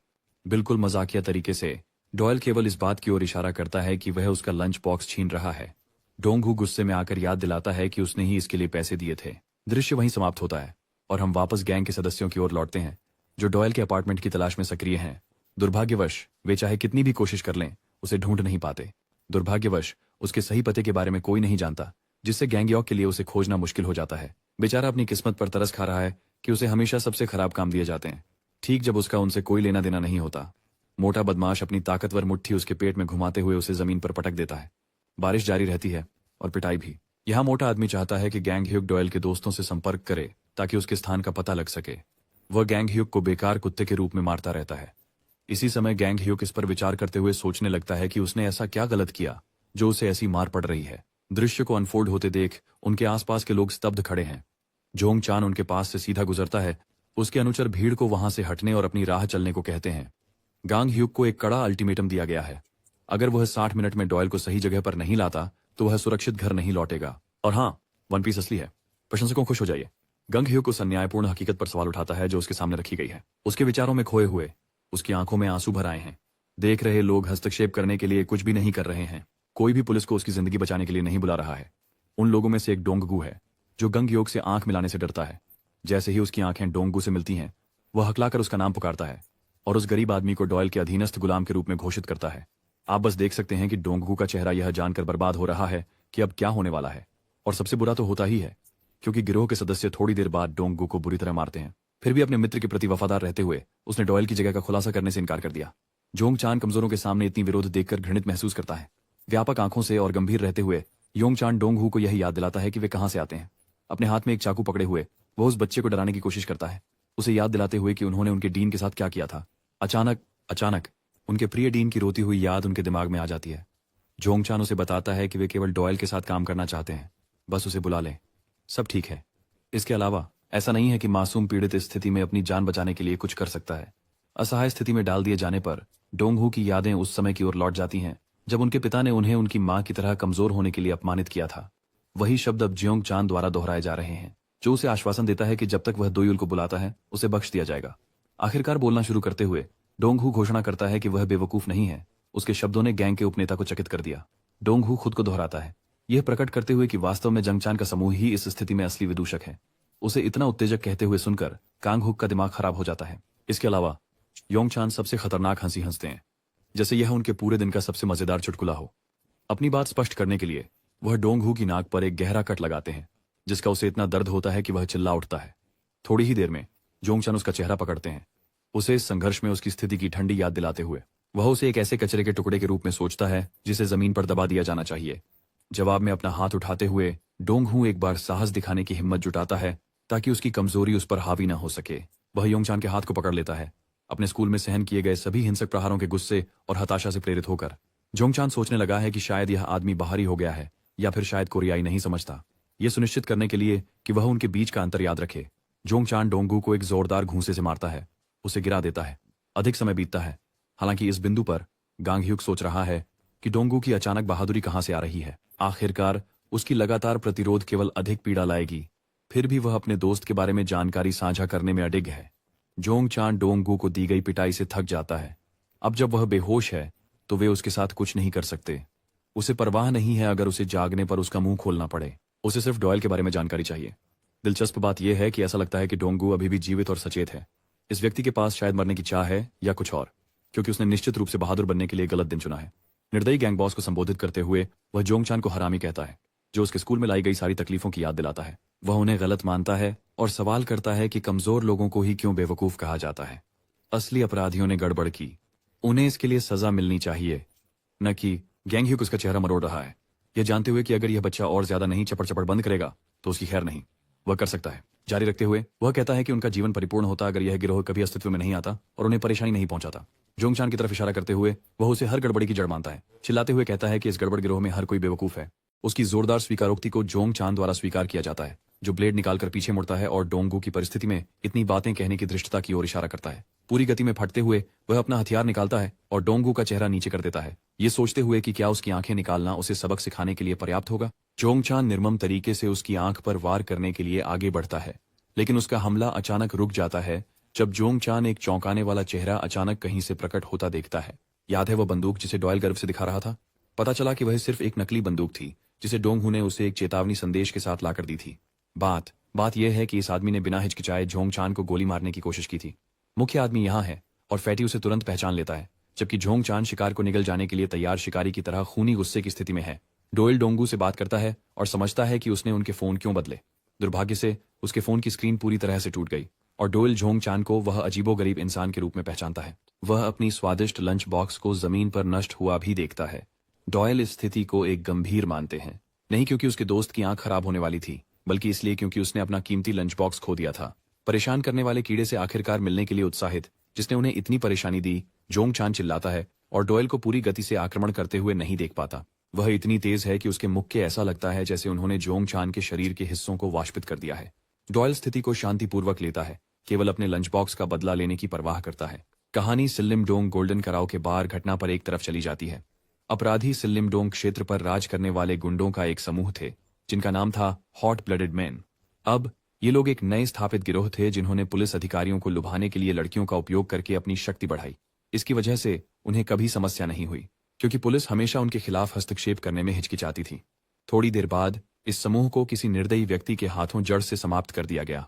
उनके नेता ली हो चोल एक जन्मदिन की पार्टी का आनंद ले रहे थे जब यह हुआ। इस मौके पर उनके समूह के मुख्य 21 सदस्य शामिल थे, लेकिन फिर एक घुसपैठिया अंदर आया। हर एक सदस्य एक ही व्यक्ति के हाथों नष्ट हो गया, जीवन को खतरे में डालने वाली चोटों को सहकर, और जिम्मेदार था सिर्फ एक मनोविकार ग्रस्त 13 साल का लड़का। एक लड़का जिसकी आंखों में अत्यधिक घमंड और घृणा थी। वह लड़का जोंगचान ही था। उस समय यह विश्वास करना असंभव था कि केवल 13 वर्ष का लड़का इतने सारे गैंग सदस्यों को हरा सकता था, जिन पर पुलिस भी हाथ नहीं डाल सकती थी। 21 लोग एक व्यक्ति के हाथों चूर चूर हो गए। कुछ ही समय बाद उसकी क्रूर शक्ति की खबरें पूरे सियोल में फैल गईं, और जो भी उसे जानता था उसने उसकी निर्दयता के लिए एक उपनाम प्रसिद्ध कर दिया, द डे तेमन इम जोंगचान। और वही जोंगचान इस समय इतना डरा हुआ है कि वह इस पल में शक्तिहीन दिखता है। वह एक तरफा पिटाई का सामना कर रहा है, अपने प्रतिद्वंद्वी का मुकाबला करने में असमर्थ, जैसे कि वह बेजान हो। उसे लगता है कि डॉयल ने उसे कोई दवा दे दी होगी या कुछ और किया होगा। आखिरकार वह खुद को डॉयल जैसे किसी मामूली व्यक्ति के हाथों पराजित होते नहीं देख सकता। एक तीखे वार का निशाना बनाते हुए जोंगचान का हमला चूक जाता है, जबकि डॉयल आसानी से चकमा देते हुए चौंकाने के प्रयास में चाकू वापस झटकता है। जोंगचान एक जोरदार वार करता है, लेकिन यहाँ तक कि इसे भी आसानी से टाल दिया जाता है, जिससे जोंगचान को और भी परेशानी होती है। वह अनगिनत कोशिशें करता है, लेकिन डॉयल उसे ऐसे देख रहा है जैसे उसके चेहरे पर कोई भाव न हो। तुम्हारा काम खत्म हो गया बच्चा। डॉयल इस बदमाश के जबड़े पर एक जबरदस्त अपरकट मारता है, एक हमला जिसे जोंगचान देख सकता था, फिर भी वह नहीं बच पाया। अपनी जगह पर खड़ा रहने के बावजूद जोंगचान हार मानने से इनकार करता है। वह अपना खून पोंछता है। उसका चेहरा बीमार और भूतियां दिख रहा है। उसे केवल इस बात की परवाह है कि डॉयल ने उसके साथ क्या किया। एक रोना धोना करने वाला हारा हुआ आदमी जो सोचता है कि एक सामान्य लड़ाई में उसे कोई हरा नहीं सकता। डॉयल के पिछले हमलों ने उसकी पसलियों पर असर डाला, जिससे जोंगचान दर्द में चीखता है और अपने किनारों को पकड़ लेता है। डॉयल उसे एक रोना धोना करने वाली कमीनी के रूप में देखता है जो बस चुप नहीं हो सकती। दूसरों के साथ जैसा व्यवहार उसने किया था वैसा ही व्यवहार उसे लौटाते हुए डॉयल बिना किसी भावना के कहता है कि यह उसकी गलती नहीं है कि जोंगचान इतनी दयनीय रूप से कमजोर है। यह एक सादा तथ्य है जिसे उसका प्रतिद्वंदी स्वीकार नहीं कर सकता, और इसके पीछे एक कारण है, क्योंकि जोंगचान ने अपने जीवन में इतनी पिटाई कभी नहीं खाई है कि वह विनम्र हो सके। इसलिए डॉयल उसे सबक सिखाने के लिए यहाँ है, जैसे एक सख्त शिक्षक अपने छात्र को अनुशासित करने के लिए तैयार हो। जोंगचान का चेहरा भयभीत हो जाता है, हालांकि वह मूर्खतापूर्ण ढंग से हमला करने के लिए दौड़ता है। डॉयल अपनी विशेष स्पीड से उसकी पंच से बच जाता है, जिससे जोंगचान को किक का प्रयास करना पड़ता है। डॉयल अपने दाएं झुककर इस हमले से बच जाता है। इसके जवाब में वह एक अकेले लेफ्ट हुक से वार करता है, जिसे उसका प्रतिद्वंद्वी मीलों दूर से आते हुए स्पष्ट रूप से देख सकता है। और फिर भी किसी कारणवश वह इसे टाल नहीं पाता, क्योंकि डॉयल उसे पंचिंग बैग की तरह पटकनी देकर पीछे धकेल देता है। शदीद प्रतिक्रिया सह रहा है। गोरा अपने अस्तित्व पर सवाल कर रहा है। वह स्थिति की तुलना बंदूक से निशाना बनाए जाने से करता है। भले ही जोंगचान जानता है कि गोली चलने वाली है, वह इसकी अविश्वसनीय गति का जवाब नहीं दे सकता। डॉयल अपनी दिव्य गति से उस पर लगातार हमले करता है। जोंगचान को तब तक नुकसान पहुंचाता है जब तक वह अपने पैरों पर खड़ा नहीं हो पाता। एक क्षण के लिए रुकते हुए डॉयल प्रभावशाली ढंग से टिप्पणी करता है कि वह स्पष्ट रूप से किसी ऐसे व्यक्ति का सामना कर रहा है जो औसत व्यक्ति से अधिक मजबूत है, क्योंकि जोंग चान अब तक उसके मुक्कों को सहने का अच्छा काम कर रहा है। हो सकता है कि लेकिन जोंग चान की स्थिति से ही आपको उसकी हालत का पता चल सकता है। वह एक घायल कुत्ते की तरह है जिसे उसकी पीड़ा से बचाने के लिए शांत करना पड़ेगा। बेशक यह दोई के लिए अच्छा है। स्थिति एक बंदूक से निशाना बनाए जाने की है। हालांकि जोंग चान को पता है कि गोली चलने वाली है, वह इसकी अविश्वसनीय गति पर प्रतिक्रिया नहीं कर सकता। दोइल उसे अपनी देव गति से और ज्यादा बार बार मारता है। जोंग चान पर भारी पड़ता है जब तक कि वह अपना संतुलन बनाए रखने के लिए लड़खड़ाता है। कुछ क्षण रुककर दोइल प्रभावित होकर कहता है कि वह वास्तव में औसत व्यक्ति से अधिक मजबूत किसी का सामना कर रहा है, क्योंकि जोंग चान अब तक उसकी घूंसे अच्छी तरह सहन कर रहा है। शायद वही सही है, लेकिन जोंग चान की स्थिति ही यह बताने के लिए काफी है कि उसकी हालत कैसी है। वह घायल कुत्ते की तरह है जिसे उसकी पीड़ा समाप्त करने के लिए शांत करना चाहिए। बेशक यह दोइल के लिए एक अच्छी बात है जो इस अनुभव का आनंद ले रहा है। गैंग ह्यूक पूरी तरह से हैरान है, सदमे में अपना सिर पकड़े हुए, क्योंकि यह लड़ाई लगभग एक दोपहर के खाने के डिब्बे के लिए हो रही है। यहां तक कि डोंगू भी अवाक है। इशारा करते हुए दोइल जोंग चान से कहता है कि वह करीब आए, पूछते हुए कि उसके शरीर का कौन सा हिस्सा तोड़ना चाहिए, क्योंकि वह जोंग चान के शब्दों को गंभीरता से लेगा। उसे चुपचाप खड़ा देखकर डोइल की आंखें इतनी भयंकर भयभीत नजर से चमकती हैं कि जोंग चान उसके सामने कांपने लगता है। वह अपनी नजरें चुराने पर मजबूर है। अपने भयंकर विरोधी से आंखें नहीं मिला पा रहा है। चूंकि वह कोई निर्णय नहीं ले रहा, डोइल तय करता है कि अब इस मामले को अपने हाथ में लेने का समय आ गया है और सोचता है कि जोंग चान का जबड़ा तोड़ना मजेदार होगा। यह पिछली बार जैसा ही हाल है। गोली चलने ही वाली है और जोंग चान इसे रोकने के लिए कुछ नहीं कर सकता। दोइल का ईश्वर जैसा मुक्का जुड़ता है। भावना ऐसे जैसे उसने जोंग चान के सिर को उसके कंधों से वाष्पित कर दिया हो। बदमाश दर्द से चिल्लाता है, अपने घुटनों पर चिल्ला उठता है। फिर भी जितना निर्दयी वह है, उसने अब तक डोइल जैसा डरावना व्यक्ति नहीं देखा था। जैसे ही उसने उसकी नजरों को देखा, वह डोइल की परछाई में एक बहुत ही चालाक प्राणी को महसूस कर सकता था। मानो वह एक मानव प्रतिद्वंद्वी नहीं है, लड़ाई की जीवंत मूर्त रूपरेखा। उसकी बकबक बंद हो जाती है जब डोइल उसके जबड़े पर एक किक मारता है, उसके जबड़े की हड्डी को तोड़ देता है। लड़ाई, या बल्कि एक तरफा संहार, जारी है जिसमें दोइल बेहोश जोंग चान की पिटाई कर रहा है। अस्पताल में डीन अपनी पत्नी के साथ कॉफी का लुत्फ उठा रहा है, जबकि उसे छुरा घोंपने वाला अपराधी बुरी तरह से पिट रहा है। जब तक दोइल खत्म करता है, वह थकान से हाँफ रहा होता है। जब उनका सरगना हार जाता है तो मोटा व्यक्ति घबराहट में आ जाता है, दोइल की निगाह के सामने कुछ भी करने में असमर्थ। दृश्य टाइगर क्रू गैंग के ठिकाने की ओर कट जाता है। यहाँ बहुत सारी लाशें पराजित पड़ी हैं, जबकि एक आदमी अपने नूडल्स का आनंद ले रहा है। जी चोल आखिरकार टाइगर क्रू के नेता से व्यक्तिगत रूप से मिला, और क्योंकि उसे समझौते का परिणाम पसंद नहीं आया, उसने अपने मनोरंजन के लिए उनकी कीमती नसों को काटने का निर्णय लिया। यह जानते हुए कि ये लोग किसी भी पल उसे धोखा देने के लिए तैयार थे, वह उनके नेता को अपनी चॉपस्टिक से उसकी त्वचा चुभाकर यातना देता है। जी चोल उन्हें 2 दिन का समय देता है ताकि वे बुसान की गड़बड़ी खत्म करके उसके गिरोह में शामिल हो सकें। चूंकि उनके पास कोई विकल्प नहीं था, उनका नेता सहमति में सिर हिलाता है। जी चोल उसे घूरते हुए उसकी दृढ़ता मांगते हैं। जो जवाब उन्हें मिला उससे वे संतुष्ट होते हैं, इसलिए ये अजीब तमाशा चेहरे पर बदसूरत नजर ले चला जाता है। जब वह जा रहा होता है तो इलग्यंग हाई के संचालन प्रमुख ह्युक चोल अपने बॉस को बताते हैं कि उन्हें बहुत सारी कॉल्स मिल रही हैं। ले रहा फोन पर जी चोल चौंक जाता है जब वह दूसरी लाइन पर अलग आवाज सुनता है। ये डुएल है और वह व्यापार की बात करता है। जैसे ही जी चोल दरवाजा खोलता है, वह देखता है कि एक आदमी उसके सामने फोन कान पर लगाए खड़ा है। डुएल उनके इलाके में आ गया। सब वे उसकी उच्च मांग में उसे ढूंढ रहे थे। उसने वहीं पर रहते हुए जी चोल के प्रत्येक आदमी को नष्ट करने का समय निकाला। एक डरावनी मुस्कान अपनाते हुए जी चोल खुद को पहले से अधिक मनोरंजित पाता है। स्कूल के प्रधानाचार्य के साथ एक बैठक साझा करते हुए एक शिक्षक प्रश्न करता है कि क्या इस घटना को अनदेखा करना वास्तव में एक अच्छा विचार है। आखिरकार इस घटना में एक बाहरी व्यक्ति शामिल था जिसने कई लोगों पर हमला किया। यह एक ऐसी घटना है जो बच्चों की सुरक्षा के लिए समाचार में आनी चाहिए। जवाब में स्वार्थी प्रिंसिपल तर्क करता है कि पहले से ही अपने बच्चों को ऐसे स्कूल में भेजना माता पिता की गलती है। इलग्यंग स्कूल सामान्य स्कूल की तरह नहीं है। यह वह जगह है जहां माता पिता अपने बच्चों को भेजते हैं क्योंकि उन्होंने उनके लिए सारी उम्मीद खो दी है। भले ही उनकी जिंदगी सुधर भी जाए, इससे कोई फर्क नहीं पड़ेगा।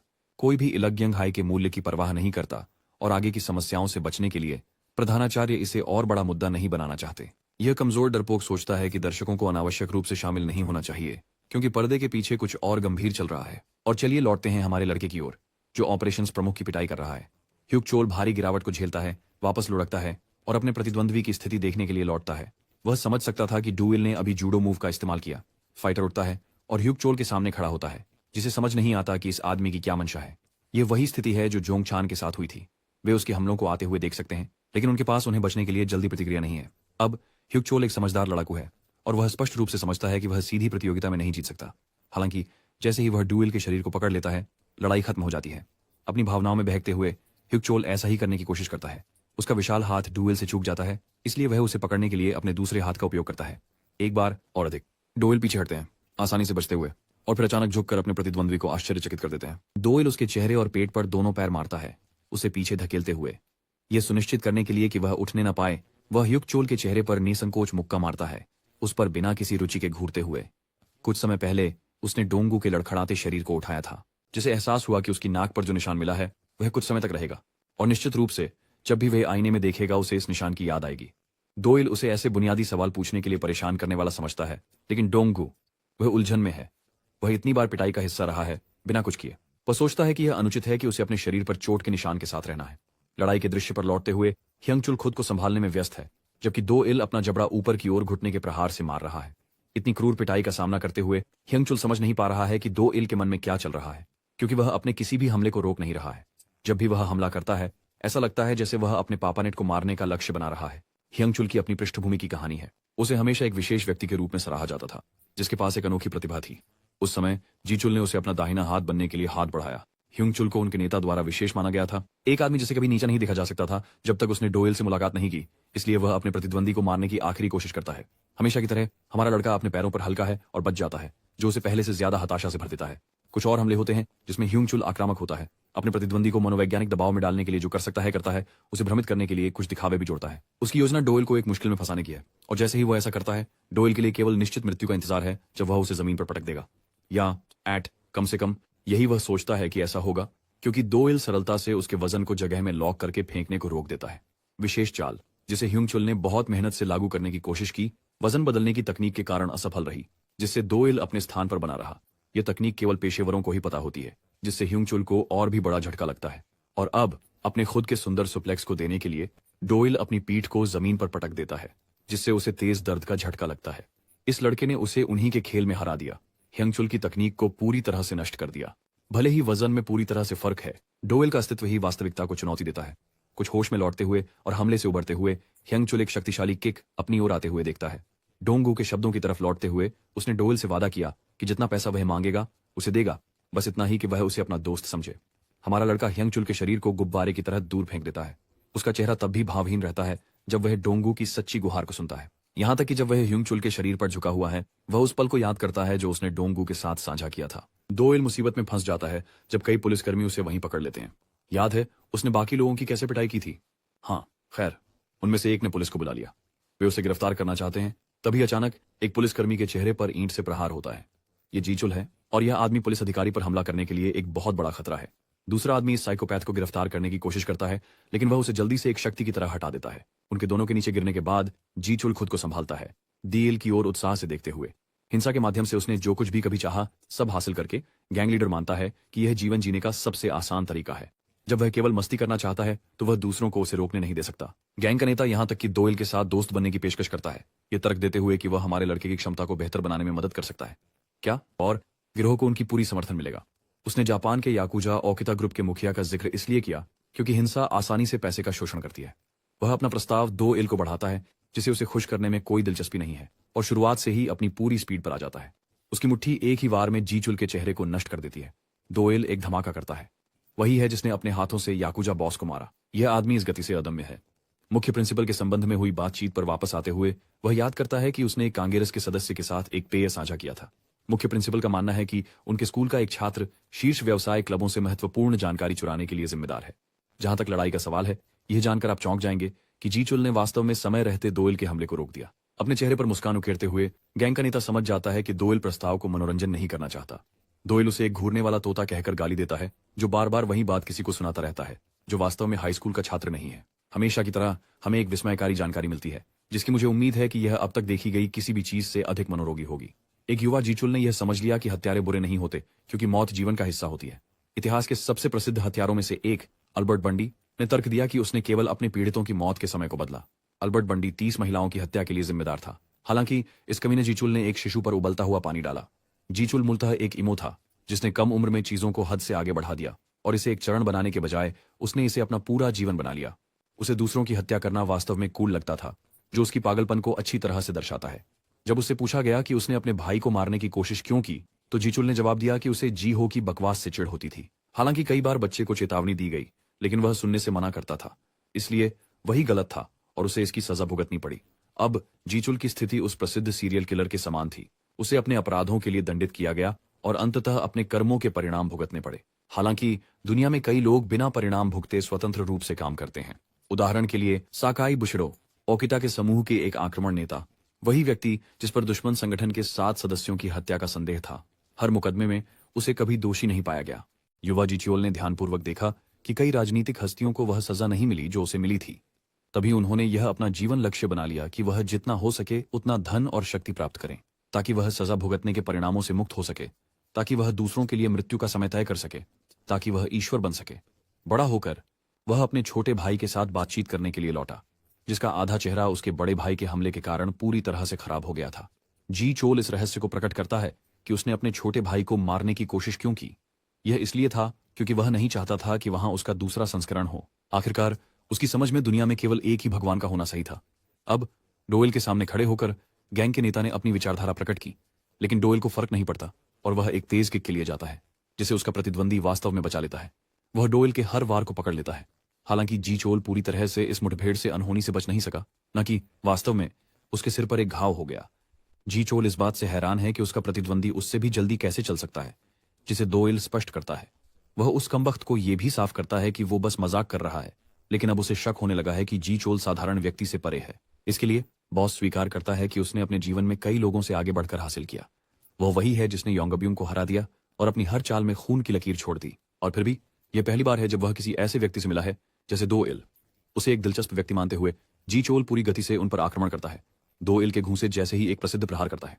डोएल वास्तव में प्रभावित होता है कि जी चोल ने उनके हमले की नकल कर ली, लेकिन इससे कोई फर्क नहीं पड़ता क्योंकि हमारा लड़का उसे एक और प्रहार से उड़ाकर गिरा देता है। जी चोल एक क्षण के लिए हकलाता है, उसके चेहरे पर और खून बह रहा है, लेकिन वह हार के कोई निशान नहीं दिखाता। वह डोएल को गिराने की कोशिश करता है, एक हमला जिसे आसानी से टाल दिया जाता है। लेकिन फिर अगली चाल में यह डोएल को बचने में थोड़ी परेशानी देता है, क्योंकि उसका प्रतिद्वंद्वी हर बढ़त के साथ उस पर हावी होने की कोशिश कर रहा है। जी चोल अपने चेहरे पर मुक्का खा लेता है, लेकिन वह इसे नजरअंदाज कर देता है, अपनी गति में बढ़त हासिल करते हुए। जी चोल उसे चेहरे पर घुटना मारने की कोशिश करता है। डोएल झुक जाता है और लड़ाई की स्थिति का विश्लेषण करता है। जैसे जैसे यह लड़ाई चलती रहती है, उसके प्रतिद्वंदी समय के साथ अधिक शक्तिशाली हो जाते हैं, जिससे जी चोल का सामना करना डरावना हो जाता है। गैंग लीडर एक ताकतवर प्रहार करता है जो डोएल की गति की बराबरी करता है, जो पहले से ही बेहद तेज है। डोएल सोचता है कि यह अचंभित करने वाली बात है कि कोरिया के एक हाई स्कूल में ऐसा विशेष प्रतिभा रखने वाला व्यक्ति मिल सकता है। जी चोल फिर से आक्रामक हो जाता है, अपनी गति को इस तरह से बढ़ाते हुए जैसे उसे लगातार बढ़ावा मिल रहा हो। फिर भी उसके हमले के तरीके आसानी से मुकाबला किए जा सकते हैं, इसलिए डोएल उसके हर प्रहार से बचने में सफल हो रहा है। उसे पता है कि जी चोल असली मुक्का तैयार कर रहा है, जो उसने फेंके गए हल्के प्रहारों के नीचे छिपा रखा है, लेकिन वह इसे सतही दृष्टिकोण कहता है। जी चोल डोएल को बाएं हुक से चौंकाने की कोशिश करता है, जो उसे काफी हद तक आश्चर्यचकित करता है, क्योंकि यह हमला सफलतापूर्वक जुड़ता है और डोएल को पीछे धकेल देता है। इससे जी चोल को आत्मविश्वास मिलता है, यह घोषित करने का कि वो एक ऐसी अजेय शक्ति है जो सबको पार करने के लिए नियत है। अच्छा, मुझे कहना होगा, ये कहानी डराने के लिए छलांग लगाने के क्षण देखना पसंद करती है। अभी जो हमला हुआ, ऐसा लगता है कि डोएल ने उसे पकड़ लिया और वह जी चोल की परेशान करने वाली बकवास की निंदा करता है। हमारा लड़का उस बदमाश को झुकाता है, ये बताते हुए कि भले ही वह साधारण ना हो, फिर भी वह अपनी सीमाओं के साथ एक घरेलू कुत्ता मात्र है।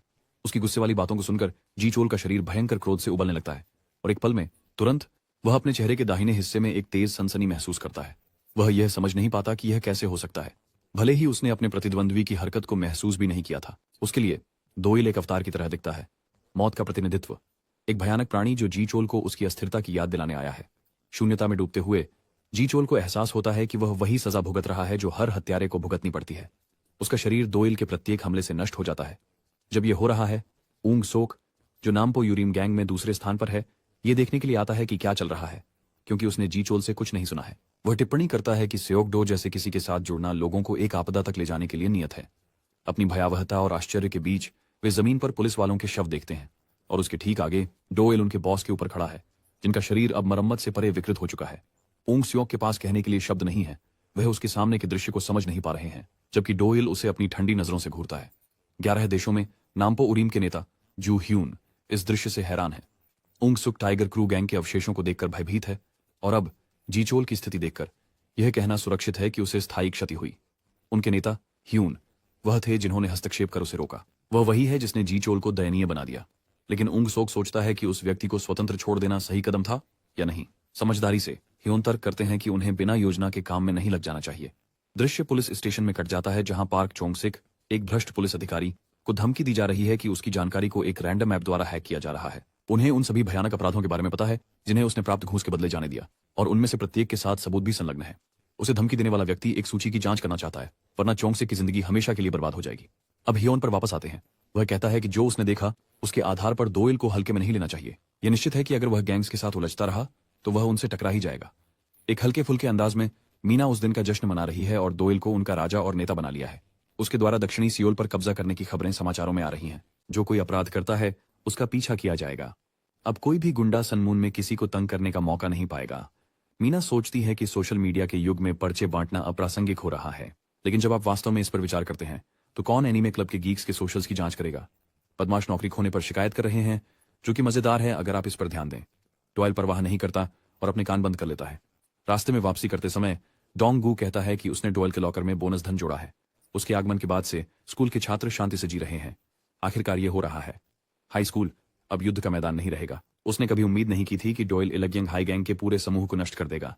भाई ने तो जी चुल की फोटो भी भेजी जो जमीन पर पड़ी हुई थी। डोंगकू सोचता है कि क्या उसने इमेज को फोटोशॉप किया है, लेकिन डॉयल तर्क करता है कि अगर उसने ऐसा किया होता तो काम बहुत आसान और सरल हो गया होता। डोंगकू डॉयल की शक्तियों की प्रशंसा करते हुए बहुत खुश है और वादा करता है कि अब से वह उसकी साइड के लिए मुसीबत नहीं बनेगा। वह सबसे अच्छे से लड़ाई करना सीखना चाहता है, जिस पर डॉयल के चेहरे पर एक उलझन भरी नजर आती है। भले ही उन्होंने इलग्यंग गैंग का ख्याल रखा हो, लेकिन अभी भी बहुत सारे लोग हैं जिन्हें हराना बाकी है। उनमें से एक स्योकडोंग हाई का स्योकडोंग है। उनकी रैंक 5 की बदमाश आराम से बातचीत का आनंद ले रहा है, एक बच्चे की बातों से आनंदित हो रहा है जो चारों ओर घूम रहा है और 12 देशों को अकेले ही हरा रहा है। जी चोल की शानदार ताकत को जानकर वे यह मानना नहीं चाहते कि एक बच्चे ने उसे आसानी से हरा दिया। डोंग ह्यूक को यातना देते हुए वे उसकी राय पूछते हैं और उसे पटक देते हैं। स्योक ह्यूक उसे आसानी से नहीं छोड़ रहा है और बच्चे को गेंद लाने का आदेश देता है। डोंग ह्यूक खुद को संभालता है और तुरंत गेंद पकड़कर बदमाश को वापस दे देता है। उसे अपनी शर्मनाक जगह पर वापस जाने को कहा जाता है। उसे बेवकूफ होने के लिए शर्मिंदा किया जाता है। गुंडे उसे चिढ़ाना जारी रखते हैं। उसे उसके परिवार से पैदा हुए मंदबुद्धि होने के लिए ताने मारते हैं। लड़का चुप हो जाता है, जिससे स्योक ह्यूक को गुस्सा आता है। वह फिर भी जवाब नहीं देता, इसलिए मोटा लड़का बेसबॉल सीधे उसके चेहरे पर मारता है। डोंग ह्यूक बेबस होते हैं और वह झुक जाते हैं, लेकिन गेंद डॉयल तक पहुंच जाती है, जो उसे आसानी से पकड़ लेता है। वे ऐसी मुठभेड़ की उम्मीद नहीं कर रहे थे। अब असली अपराध यह है कि गेंद को रोकने के लिए डॉयल को अपना सुअर का मांस खोना पड़ा। गुंडे उनकी पहचान पर सवाल उठाते हैं, लेकिन शब्दों के बजाय हमारा लड़का अपनी मुट्ठी से जवाब देता है। इस मोटे के मुंह से दांत निकाल देता है। समूह की इकलौती लड़की डॉयल को पागल कहती है, जबकि वह अपना लंच बॉक्स डोंगू को देता है। अचानक वही लड़की उसे आकर्षक पाती है। यह आदमी जहां भी जाता है वहां सबको दीवाना बना देता है। स्योक ह्यूक के गुर्गे आगे बढ़कर इस सुंदर व्यक्ति से निपटने के लिए आते हैं, यह पूछते हुए कि क्या सनमून हाई स्कूल का छात्र उनके खिलाफ युद्ध करने के लिए पागल हो गया है। जवाब में डॉयल अपनी बंदूक निकालता है, इसे गंजे के सिर की ओर इंगित करता है और ट्रिगर दबा देता है। नीच लोग विश्वास नहीं कर सकते कि अभी क्या हुआ। वे समझ नहीं पा रहे हैं कि उसने कोरिया में किसी के खिलाफ असली बंदूक कैसे इस्तेमाल की। सुनहरे बालों वाला एक ही किक से नीचे गिर जाता है और फिर डॉयल उसकी गर्दन को अपनी कोहनी में जकड़ लेता है। उसका चेहरा दीवार में धंसा देता है। जोकर को और अपमानित करने के लिए वह रबर की गोलियों से उसकी नितंबों पर प्रहार करता है। उसे सदी का सबसे अपमानजनक पिटाई देता है। इसके बाद मैं तो बस देश छोड़ दूंगा। सच कहूं तो डॉयल अपनी यात्रा जारी रखता है और 2 और एनपीसी दिखने वाले शख्सियतों से सामना करता है, यह घोषणा करते हुए कि वह एक साथ सबका सामना करने के लिए तैयार है, क्योंकि ये लोग परेशान कर रहे हैं। आप अंदाजा ही लगा सकते हैं कि उसके बाद क्या हुआ। खैर, जब तक वह खत्म करता है उनके स्कूल की लड़की परेशान हो उठी है। स्योक ह्यूक में इतनी हिम्मत है कि वह टूटी दांतों के बावजूद उसके खिलाफ खड़ा होता है। वह पूछता है कि क्या वह इलगिंग से भेजा गया कोई हत्यारा है जो उन्हें खत्म करने आया है। डॉयल उन्हें कोई दया नहीं दिखाता। जोकर का सामना करता है, जो चिल्लाता है कि उसे जी चोल को पकड़ने का काम सौंपा गया है, जो हास्यास्पद है क्योंकि डॉयल उसे तुम कौन हो भाई की नजर से देखता है। स्योक ह्यूक बेवकूफी से उस आदमी पर हमला करने दौड़ जाता है जिसने कुछ पल पहले ही उसके दांत तोड़ दिए थे। डॉयल उसे नीचे देखने की चेतावनी भी देता है, लेकिन यह एक झूठ साबित होता है क्योंकि वह उसके चेहरे पर बंदूक तान लेता है। एक हेडशॉट काफी है जोकर को हवा में उड़ा देने के लिए। उनका अगला लक्ष्य स्योकडोंग हाई है, क्योंकि डॉयल बदमाश के ऊपर मंडराता है, जो यह नहीं समझ पाता कि वो उन पर हमला क्यों कर रहा है। इसके जवाब में वह आदमी एक शब्द कहता है, पोर्क, और फिर वह ट्रिगर दबा देता है। स्योकडोंग हाई के सफाई की शुरुआत करते हुए घटना के 2 महीने पूरे हो गए। मौसम बदल रहा है और जिंजू तेजी से हमारे लड़के की प्रशंसक बन गई है। डॉयल उसे याद दिलाता है कि 20 साल के आदमी के रूप में इतना शर्मनाक न हो। वह डॉयल के दाहिने हाथ बनने के लिए स्वेच्छा से तैयार है। जहां भी वह जाता है उसका अनुसरण करता है। जिंजू का तर्क है कि कोई भी शक्तिशाली व्यक्ति अंत में बड़े भाई के रूप में बदल जाता है, और लंबे समय तक उसने जी चोल की पूजा सबसे ऊंची पहाड़ी छोटी के रूप में की। लेकिन अब उसने सीखा कि जी चोल जैसे व्यक्तियों से भी बड़ा पहाड़ मौजूद है। बेशक डॉयल अपने विचारों में खोया हुआ स्ट्रोलिंग कर रहा है, याद करते हुए कि उसने जोंगचान को गिरफ्तार करवाया था, लेकिन किसी कारणवश जिंजू बिना सजा के बच गया। आखिरकार जिंजू को सिर्फ एक चेतावनी मिली क्योंकि उसने कोई जानकारी नहीं दी। इस जोकर को केवल जिम में मांसपेशियों का निर्माण करने की परवाह थी, इसलिए पुलिस अधिकारी उस मामले में असहाय था। जिंजू उनसे सहायक के रूप में स्वीकार करने की विनती करता है, अपने जीवन भर उनकी सेवा करने की कसम खाता है। डोयल परेशान हो रहा है, इसलिए वह स्वीकार कर लेता है। जब ये हो रहा है तो हॉट मीना अपनी आकर्षक फिगर की तरफ ध्यान खींचती है, लेकिन हमारा लड़का इतना सिग्मा मेल है कि उस पर ध्यान नहीं देता। मीना सोचती है कि कोई उसका पसीना पोंछ दे, और जब जिंजू ये करने का ऑफर करता है तो वह उसे परवर्ट कहती है। इस बिंदु पर डॉयल इन जोकरों को मारने और कोरिया से भागने की संभावना को मनोरंजन करना शुरू कर रहा है। डोंगू के लिए उसे एक व्यायाम के रूप में सजा मिल रही है।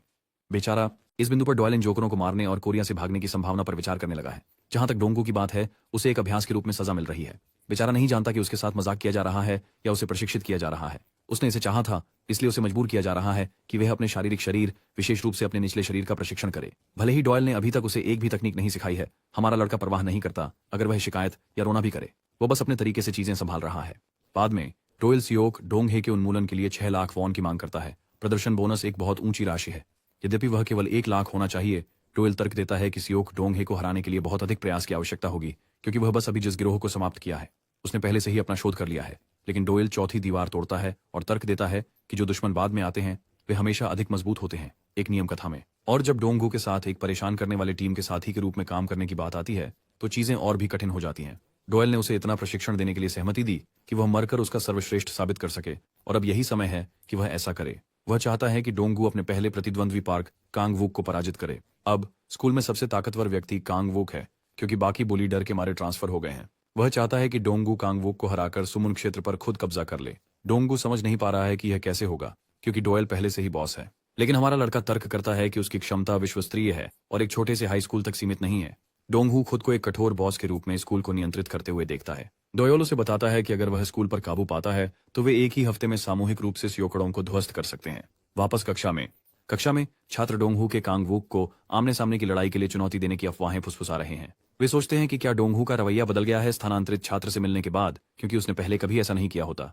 लड़ाई ऑडिटोरियम में होगी, इसलिए छात्र दर्शकों के सदस्य बनने के लिए दौड़ पड़ते हैं। पूरा स्कूल इकट्ठा हो गया है, दोनों लड़ाकों के चारों ओर। डोंगहू हमेशा की तरह घबराया हुआ है, जबकि कांगवूक सोच रहा है कि उसके साथ हमेशा की तरह मजाक किया जा रहा है। दोनों के बीच आधिकारिक मुकाबला शुरू होने वाला है।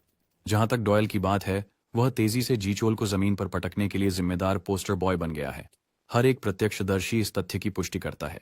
भले ही उनकी लड़ाई की फुटेज मिटा दी गई थी, वे सोचते हैं कि जिक्योल के व्हील चेयर में होने का कारण क्या हो सकता है और उसने अपने गैंग को चलाना क्यों छोड़ दिया।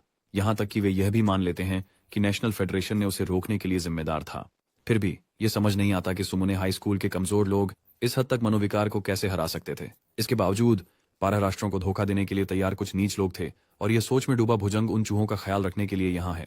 वह संघ सिख के नेतृत्व वाले एक समूह का सामना करता है जिसने अपने व्यवसाय के लिए अपने बॉस के साथ विश्वासघात किया। संघ सिख अपने लोगों को उस पर हमला करने का आदेश देता है, लेकिन वे सभी एक के बाद एक मक्खियों की तरह गिर जाते हैं। वह यहाँ तक कि उनमें से एक को पकड़कर उसके चेहरे पर जोर से घुटना मारता है। दृश्य क्रूर है, क्योंकि यह आदमी चोट पहुंचाने में कोई कसर नहीं छोड़ रहा, अपने शिकारों को ध्वस्त कर रहा है। वह आगे बढ़ता है और बाकी गंदगी का सफाया करता है। सांगसिक तक पहुंचता है और एक हथौड़े को पकड़ लेता है। जहां वह खड़ा होता है वहीं कांपते हुए सांगसिक उसे मारने की कोशिश करता है। केवल हथौड़े के पूरे वजन से उसका चेहरा चकनाचूर हो जाता है। यातना की भयानक आवाज कमरा भर में गूंजने लगती है। संगसिक को सियोक डोंग हाई के नेता के साथ विश्वासघात करने के लिए कुचल दिया गया था। इस विशाल व्यक्ति के लिए वह गैंग में दूसरे स्थान पर है, जो कि जंग चुनसिक के रूप में जाना जाता है, जो उनकी इवेंचुअल मुठभेड़ में डोयुल को कुचल देने की कसम खाता है। ऑडिटोरियम में वापस छात्र उत्सुकता से इंतजार कर रहे हैं। डोयुल लड़ाई को आराम से देख रहे हैं। डोंगू के प्रतिद्वंद्वी ने अभी अभी उसे बेहोश कर दिया है। कमजोर खिलाड़ी पूरी तरह से नीचे गिर चुका है। भारी हमले झेलने के बावजूद डोंगू साहस जुटाकर खड़ा हो जाता है। उसके सहपाठी ये देखकर चौंक जाते हैं कि उसने इतने भयानक मुक्के के बाद भी उठने का साहस किया। उसका प्रतिद्वंद्वी शुरू से ही भारी पड़ रहा था और उसे बर्बाद करने के लिए उसने कोई कसर नहीं छोड़ी थी। फिर भी डोंगू की धैर्य शक्ति दिखाते हुए वह अब भी उठता है, अपने सहपाठियों को प्रभावित करता है और अपने प्रतिद्वंद्वी के लिए चिंता बढ़ाता है। अपने चेहरे से खून पोंछते हुए वह पहले का कायर अब एक दृढ़ योद्धा की तरह खड़ा है, जो द्वार दो के लिए तैयार है। उसके प्रतिद्वंद्वी के चेहरे पर चिंता साफ दिखाई दी, इसलिए उसने डोंगू को नीचे गिराने के प्रयास में फिर से एक पंच लगाने की कोशिश की। तीव्र हुक उसे लड़खड़ा देता है, लेकिन ऐसी मार खाना उसके लिए नया नहीं था। जवाब में डोंगहू ने एक मुक्का मारा, लेकिन यह एक बेकार हमला था, जिससे उसके प्रतिद्वंद्वी ने उसके पेट में भारी घुटने से जवाब दिया। उसे कमजोर कहकर गाली दी। पिछली हमले से उबर नहीं पाने के कारण डोंगहू को फिर से एक भारी मार सीधे उसके चेहरे पर पड़ी, जिससे उसके शरीर में बिजली की लहर दौड़ गई और वह जिम के दूसरी ओर जा गिरा। ये दृश्य उसके दोस्त को उस बातचीत की याद दिलाता है जो उसने साझा की थी। डोंगहू ने गर्व से बताया कि उन्हें उस सर्वश्रेष्ठ फाइटर द्वारा प्रशिक्षित किया जा रहा था, जिसे वह जानता था। हालांकि वह अभी तक यह समझ नहीं पाया था कि डॉयल ने उसे जिस स्पष्ट प्रशिक्षण से गुजारा है उसके लक्ष्य क्या है। अब डॉयल पर निर्भर रहना बंद करने का समय आ गया था, लेकिन उसके दोस्त ने सुझाव दिया कि शायद डॉयल की ताकत पर निर्भर रहना एक अच्छी बात थी, क्योंकि वह व्यक्ति उस राक्षस के रूप में पैदा हुआ था और डोंगहू और उसके जैसे सामान्य लोग केवल आम लोग थे। उस बातचीत को याद करते हुए खून फर्श पर टपकता है, क्योंकि उसके सहपाठी पूछने लगते हैं कि क्या डोंगहू ने इस लड़ाई को जारी रखने के लिए सिर्फ अपना होश खो दिया है। वे पूछने लगते हैं कि क्या यह वास्तव में वही डोंगहू है जिसे वे अब तक जानते थे। एक लड़का जो जमीन पर रहने से इनकार करता है, एक लड़का जो मार खाने के बावजूद हमेशा उठ खड़ा होता है। लड़ाई की मुद्रा अपनाते हुए वह अपने प्रतिद्वंद्वी को बड़ी उलझन में डाल देता है। देखिए, ये वही लड़का है, लड़का जो ठीक से घूंसा भी नहीं मार सकता, फिर भी उसकी आंखों में एक दृढ़ योद्धा की तरह की चमक है, जो अपने रास्ते में आने वाली किसी भी बाधा का सामना करने के लिए तैयार है। यह दृश्य उसके प्रतिद्वंद्वी को योंगचान के साथ बिल्कुल वैसी ही स्थिति की याद दिलाता है, क्योंकि दोयल की मदद के बिना लड़का अपने आप में बेकार है। फिर भी उसने योंगचान को दृढ़ निश्चय की नजर दिखाई। एकमात्र तार्किक निष्कर्ष यह है कि वह बहादुरी दिखाने का नाटक कर रहा होगा, यह भ्रम में सोचते हुए कि यह उसकी स्थिति सुधारने में मदद करेगा, या तो ऐसा उसका प्रतिद्वंद्वी मानता है। इस बार वह दृढ़ संकल्पित है कि वह डोंगू को हमेशा के लिए नीचे गिरा देगा, इसलिए वह अद्भुत गति के साथ आगे की ओर लपकता है, इस बार अपने प्रतिद्वंद्वी को बेहोश करने के उद्देश्य से। भारी गति के साथ वह अपनी ताकतवर मुट्ठी डोंग के चेहरे पर मारता है, जिसने चोट का जवाब देने की कोशिश की, लेकिन बेकार। डोंगू को चेहरे पर एक किक पड़ी, जिससे मुझे लगा कि उसका पसंदीदा भोजन पिटना है। वैसे भी उस कपटी किक से उसके सहपाठी उसके लिए चिंता में पड़ जाते हैं, क्योंकि यह उसे उड़ाते हुए फिर से गिरा देती है। लड़ाई को अनफोल्ड्स होता देख डॉयल की प्रतिक्रियाओं में चिंता या फिक्र के कोई संकेत नहीं दिखते। ऐसा लगता है जैसे उसे इस लड़ाई के परिणाम की परवाह नहीं है। अच्छा, कुछ क्षण बाद डोंगू के सिर को बार बार जमीन पर उसकी स्थिति की याद दिलाने के लिए मारा गया। उसका प्रतिद्वंद्वी उस पर चिल्लाते हुए और दहाड़ते हुए उसे नीचे रहने के लिए कहता रहा, अपनी पूरी ताकत से उसे कोसता रहा। पूरी तरह से अपनी ताकत से वंचित वह व्यक्ति डोंगू के घायल शरीर को देखता रहा, उसे एक परेशान करने वाले कॉकरोच की तरह मानते हुए जो अपनी जगह नहीं जानता।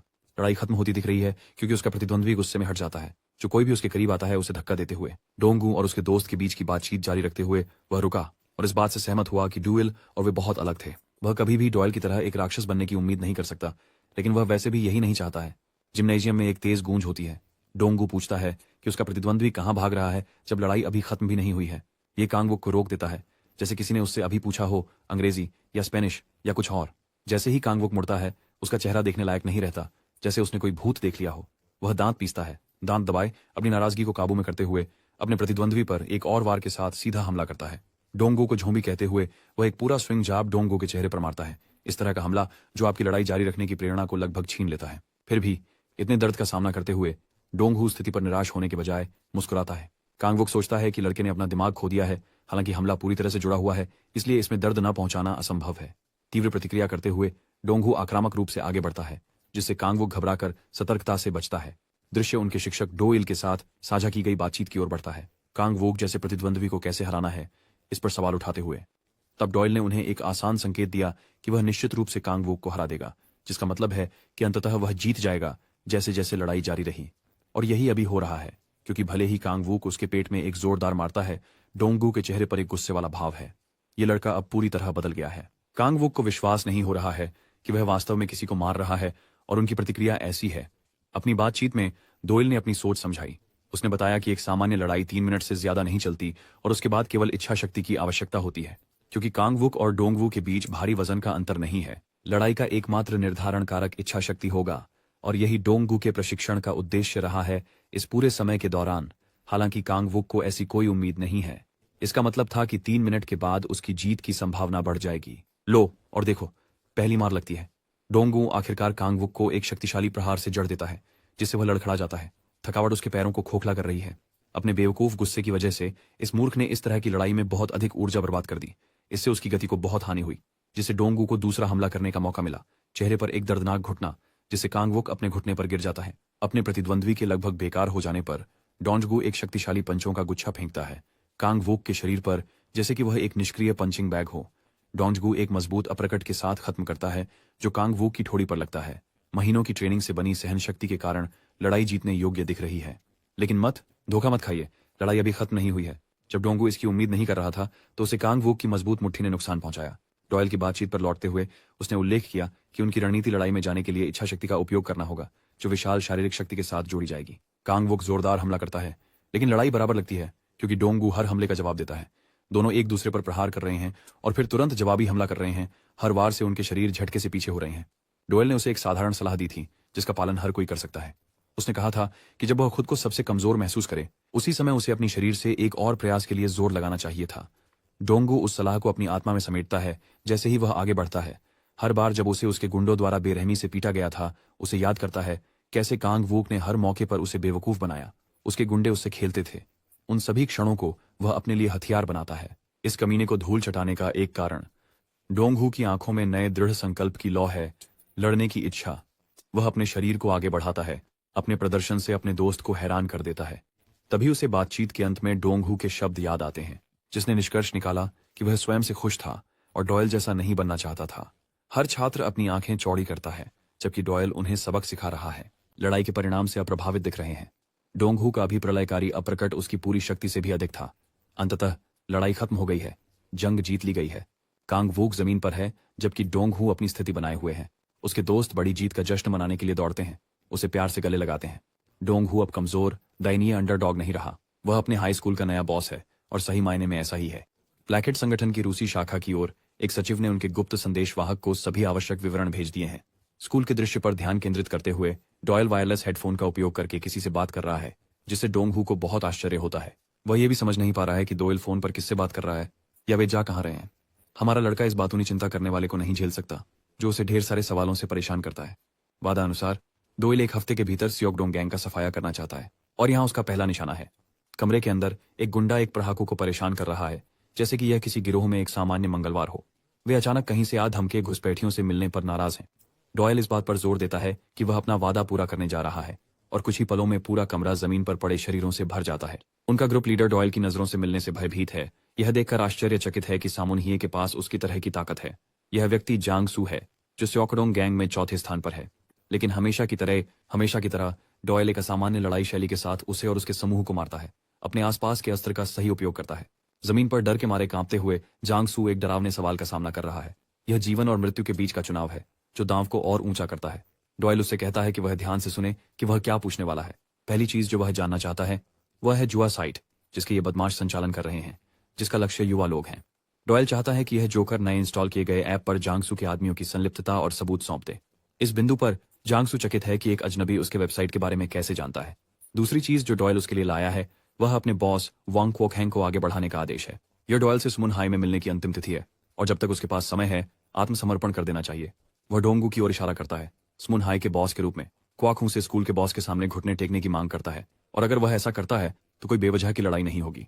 जोंगसू बिल्कुल हैरान है कि इंडियाना जोन्स यहाँ, जो देखने में एक बुद्धिजीवी और कमजोर लगता है, वास्तव में स्कूल का बॉस है। वह और भी चिंतित है कि यह आदमी शायद डोयल से भी मजबूत हो सकता है, जो कि बेहद मजाकिया है। डोंगहू ने डोयल को रोककर जो उसने सुना उसकी जांच की। हमारा लड़का सोचता है कि उसकी योजना सरल और ठोस है, लेकिन शायद उसे नहीं पता कि क्वाकहुई वास्तव में किस तरह का आदमी है। वह हर तरह से डरावने हैं, इसलिए ऐसा कुछ कहना जैसे मौत की इच्छा मांगना है। यह तर्क देते हुए कि वहां एक गैंग लड़ाई होने जा रही है। डोयल का मानना है कि यह सेमून बनाम सियोकडोंग होगा। यह वास्तव में काफी सरल है। अब तक प्रत्येक व्यक्ति जिसको डॉयल ने हराया उसके स्थान पर कोई और आ जाता है और अचानक प्रकट हो जाता है। वह परेशान हो चुका है और वह फिर से उस कठिन रास्ते पर नहीं जाना चाहता। इसके बजाय वह सीधे टकराव में सियोकडोंग को समाप्त करना चाहता है। डोंगगू बहुत डरा हुआ है, उसे यह याद दिलाने के लिए कि सियोकडोंग में उन्हें कितने बड़े संख्या में गैंग सदस्यों से निपटना होगा। वह अपना दिमाग खो रहा है, लेकिन डॉयल आभा खेती में बहुत व्यस्त है और विवरण की परवाह नहीं करता। वह जोंगसू की ओर मुड़ता है, उसे याद दिलाता है कि उनके नेता को सीधे उसके पास लाए। यहां तक कि जोंगसू भी एक नर्वस हंसी छोड़ता है, स्थिति की विडंबना की ओर इशारा करता है। आमतौर पर लोग क्वाकवा से बचते हैं, जैसे उनकी जान इस पर निर्भर हो, लेकिन यहाँ यह आदमी खुद शैतान से मिलने की मांग कर रहा है। यह कोई आश्चर्य की बात नहीं है कि योंगसू ऐसी प्रतिक्रिया कर रहा है। गिमचॉन में एक गोदाम में कट करते हुए हम देख सकते हैं कि एक व्यक्ति डर के मारे सचमुच पेशाब कर रहा है। उसके सामने जो दृश्य है वह एक राक्षस है जो अद्भुत गति के साथ हर इंसान को नष्ट कर रहा है। वह अनमैच्ड स्पीड वाला एक भूत की तरह है। जैसे ही यह यादृच्छिक गिरोह का सदस्य भागने की कोशिश करता है, उसकी गर्दन पर छुरा चलने से उसकी जिंदगी समाप्त हो जाती है।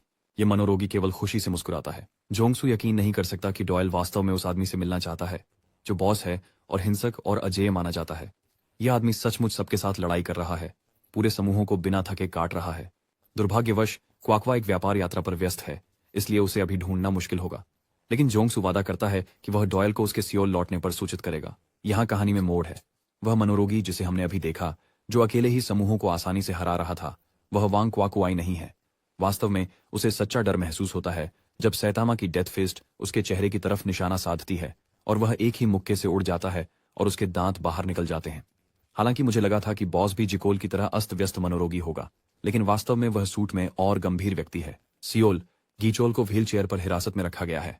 उसका जीवन हमेशा के लिए अपंग हो गया है और उसे सेल में एक अप्रत्याशित आगंतुक मिलता है। हमेशा की तरह डोयूल का नाम विज्ञापित पोस्टरों के कारण प्रसिद्ध है। चांसिक को डोयूल द्वारा सियोकडोंगहे के समूहों को हाल ही में ध्वस्त करने के बारे में पता चलता है। और यह भी सीखता है कि असली बॉस वास्तव में डोंगू है और डोयुल इस जोंगसू रिपोर्ट करते हैं कि कैसे ये लोग बिना सूचना दिए अंदर घुस गए और अल्टीमेटम देकर उनके नेता को बुलाने का आदेश दिया। जोंगसू सख्त रवैया अपनाता है, ये बताते हुए कि उसने खतरे को संभाला और बच्चों को सीधे घर वापस भेज दिया। चुनसिक पोस्टर फाड़ देता है, मानते हुए कि यह दुनिया सच में पागल हो गई है। उसका बहुत फैसला, बस उन्हें वैसे ही छोड़ दो। आखिरकार डोयल कथित तौर पर वह चर्चित व्यक्ति है जिसने जीकोल को भी हराया था। चुनसिक को पूरा यकीन है कि वह एक ठग है। झूठा दावा किया कि उसका नाम खुद से प्रचारित किया गया था। उसके लिए डायल एक तरह का ध्यान खींचने वाला बच्चा लगता है जो इधर उधर झूठ फैलाता है। इसलिए असलियत में कोई भी नहीं मानेगा कि जी क्योल ने उससे हार मान ली, जिसका मतलब है कि वह सियोक डोंगहा के साथ भी ऐसा ही करना चाहता होगा। चुनसिक सोचते हैं कि ये ध्यान खींचने वाले कीड़े दिन के अंत में कीड़ों से ज्यादा कुछ नहीं है। किसे नजरअंदाज किया जाना चाहिए और ध्यान से वंचित रहना चाहिए। अपनी स्कूल में वापस डोयल आराम से खुद का आनंद ले रहा है जब डोंगहुई चिंतित स्वर में पूछता है कि क्या वास्तव में क्वाकुई उनके स्कूल आएगा। वह सबसे बुरी स्थिति से डरता है अगर क्वाक वहां आता है, लेकिन दोयुम को भरोसा है कि वे किसी न किसी तरह उनके गिरोह के नेता को हरा पाएंगे। लेकिन डोंगो सोचता है कि यह लड़का अपनी क्षमताओं को अधिक समझ रहा है क्योंकि उसे सियोक डोंग गिरोह के नेता के बारे में लगभग कुछ भी नहीं पता। वह बहुत क्रूर है, एक ऐसा व्यक्ति जो मानव सीमाओं को पार कर चुका है। एक इंसान के रूप में जाने जाने के बावजूद उसकी ताकत आपको सवाल में डाल देती है कि वह वास्तव में इंसान है या नहीं। दोयुम और अधिक पूछताछ करता है, जिससे डोंगहू ने उसे क्वाकुई के बारे में सुनी एक अफवाह की कहानी सुनाई। जाहिर है इस आदमी ने एक चिड़ियाघर से भागे एक भालू को मारने के लिए जिम्मेदार था। यह भालू तबाही मचा रहा था और लोगों को डरा रहा था जब तक कि वह वहां नहीं आया। इस भालू को मारने के लिए एक ही व्यक्ति जिम्मेदार था और वह व्यक्ति कोई और नहीं बल्कि वांग क्वा क्वाई खुद था। अपनी शराब का आनंद लेते हुए डोयल झपकते भी नहीं है, जबकि डोंगू मौत के मारे डरे हुए हैं। डोयल का तर्क है कि अब तक वे जितना आगे आ गए हैं उनके हालात पर अफसोस करने का कोई मतलब नहीं है। जब वे अपनी बातचीत कर रहे हैं, एक गुप्त जासूस उनकी बातचीत सुन रहा है। डोयल आत्मविश्वास से निष्कर्ष निकालता है कि गिरोह का नेता निश्चित रूप से सैमून में आएगा। जोंगयू और चुनसिक की बैठक में जोंगयू इस तथाकथित ध्यान आकर्षक डोयल के बारे में बात करता है जो उनके लिए परेशानी खड़ी कर सकता है और कीहो की तरह उत्पात मचा सकता है। चुनसिक को याद है जेहो जो नेशनल फेडरेशन से है, लेकिन वह आदमी इतना शक्तिशाली है कि जोंगसू उनके खिलाफ सामना नहीं कर पाता। चुनसिक को नहीं पता जंगसिक के गले में मानो उसकी सांसें अटकी हुई हैं, क्योंकि ठीक वही हुआ था जब उसने डोयल के खिलाफ सामना किया। वह लगभग मर गया था। चुनसिक की लड़कियां ढेर सारे स्नैक्स के साथ आती हैं। वह उनसे बातचीत करता है, खुद को स्योकडोंग का सदस्य बताता है और पता चलता है कि लड़की cheongil हाई से है, जहां उनके गैंग का एक सदस्य भी पड़ता है। जब वह लड़कियों में डूबा हुआ है, चुनसिक को एक लड़की की चिंता करते देख जंगसू परेशान हो जाता है और अपने आदमी की नहीं। डोयल जंगसू के निवास पर गया ताकि वह हमेशा उसे काले और नीले रंग में पीट सके अगर वह उनके सौदे से गद्दारी करता है। लेकिन अगर वह चुनसिक को स्थिति की सच्चाई बता देता है और कैसे उसके आदमियों को बुरी तरह पीटा गया, तब वह वास्तव में मारा जाएगा। बेचारा जोंगसू पागल हो रहा है, एक विकट परिस्थिति के बीच फंसा हुआ। तभी एक आदमी दौड़ता हुआ उनके मुखिया को एक बड़ी समस्या के बारे में सूचना देने आता है। सियोक्यू की कार्यशाला को अभी अभी हैक किया गया है, जिससे चुनसिक को गहरा सदमा लगा है। और जब मैं आपको बताऊंगा कि इन लोगों ने क्या किया, डोंगू यहाँ प्यार के साथ मजाक कर रहा है। उनकी जानकारी हैक हो जाने पर अपमानजनक ढंग से उनका मजाक उड़ा रहा है। चुनसिक को स्कूल के बॉस से एक उचित संदेश मिलता है कि तुरंत सिमून पहुंचे। जोंगसू को एहसास होता है कि यह वही लोग होंगे। चुनसिक कॉल लेता है और पता चलता है कि सियोडेमुन वर्कशॉप लूट ली गई। और जब वह डोंगू का नाम सुनता है, उसका खून खौल उठता है। जैसे ही वह अपने अंगुलियों के बीच फोन को तोड़ देता है, दृश्य कटकर डोयल पर जाता है। उसके आम हाव भाव निश्चल सिग्मा पुरुष मैं नायक हूं के अंदाज में। अपनी बाइक के सामने रुकते हुए डोयल को किसी की उपस्थिति का आभास होता है और वह तुरंत उन पर प्रक्षेप्य फेंकता है जो उसे छुपकर पीछा कर रहे हैं। चुनसिक अपने भ्रम के कारण बहुत गुस्सा हो रहा है, अपने अधीनस्थ से स्पष्ट रूप से बोलने की मांग करते हुए। जैसे यह पर्याप्त नहीं था, कोई उनके दरवाजे को खोल देता है। ये वांग क्वाकवे हैं, उनके बॉस वापस आ गए हैं और उनकी मात्र उपस्थिति से वे सभी अपने नेता को बड़ा सम्मान देने के लिए झुक जाते हैं। चुनसिक पसीने से लथपथ है। वह इस विशालकाय के सामने टांगों में पूंछ लिए बिल्ली की तरह दिखता है। वह अपने बॉस का सही तरीके से अभिवादन न करने के लिए माफी मांगता है, लेकिन क्वाक भाई को उन बातों की ज्यादा परवाह नहीं है और तुरंत सो मून के नक्शे पर स्थान के बारे में पूछता है, जबकि वह शराब पी रहा है। हैरान चुनसिक उलझन में पूछता है। क्वैक क्वैक क्वैक बोतल को नजदीकी दीवार पर मारता है। उसके इरादे छिपे हुए हैं क्योंकि दृश्य उसके गिचोल के साथ बंदी में बातचीत पर कट जाता है। क्वैक क्वैक क्वैक एक लूले व्यक्ति के साथ बातचीत साझा करने पर काफी निराश है, जो कभी एक शक्तिशाली और निर्दयी गिरोह का नेता था। शीशे की खिड़की पर हाथ रखते हुए जिशेल उसे धमकी भरी नजर से देखता है और क्वाकुई की सुरक्षा की कामना करता है। ये मूल रूप से उसका यह कहने का तरीका है कि तुम्हें जहां तक, और जिके लिए टिप्पणी करता है कि एक छोटा सा पल जीवन भर की चोट और दर्द का कारण बन सकता है। उसके अंतिम शब्दों ने सिमून हाई स्कूल के छात्रों के बीच एक शैतान जितना दानव जीवित रहने के अस्तित्व को नोट किया, और इसी वजह से क्वाकहुई ने सुमन हाई के खिलाफ युद्ध की तैयारी के लिए अपनी सेना को तुरंत तैयार करने का आदेश दिया। अब डॉयल अपनी अमेरिकी तरीकों पर कायम है और सवाल उठाता है कि क्या सुनहरे बालों वाला व्यक्ति ही उसे इस समय गुप्त रूप से जासूसी कर रहा है। जाहिर है डॉयल को इस व्यक्ति का कप्तान होना चाहिए था, जो उसकी पूर्व टीम से संबंध का सुझाव देता है।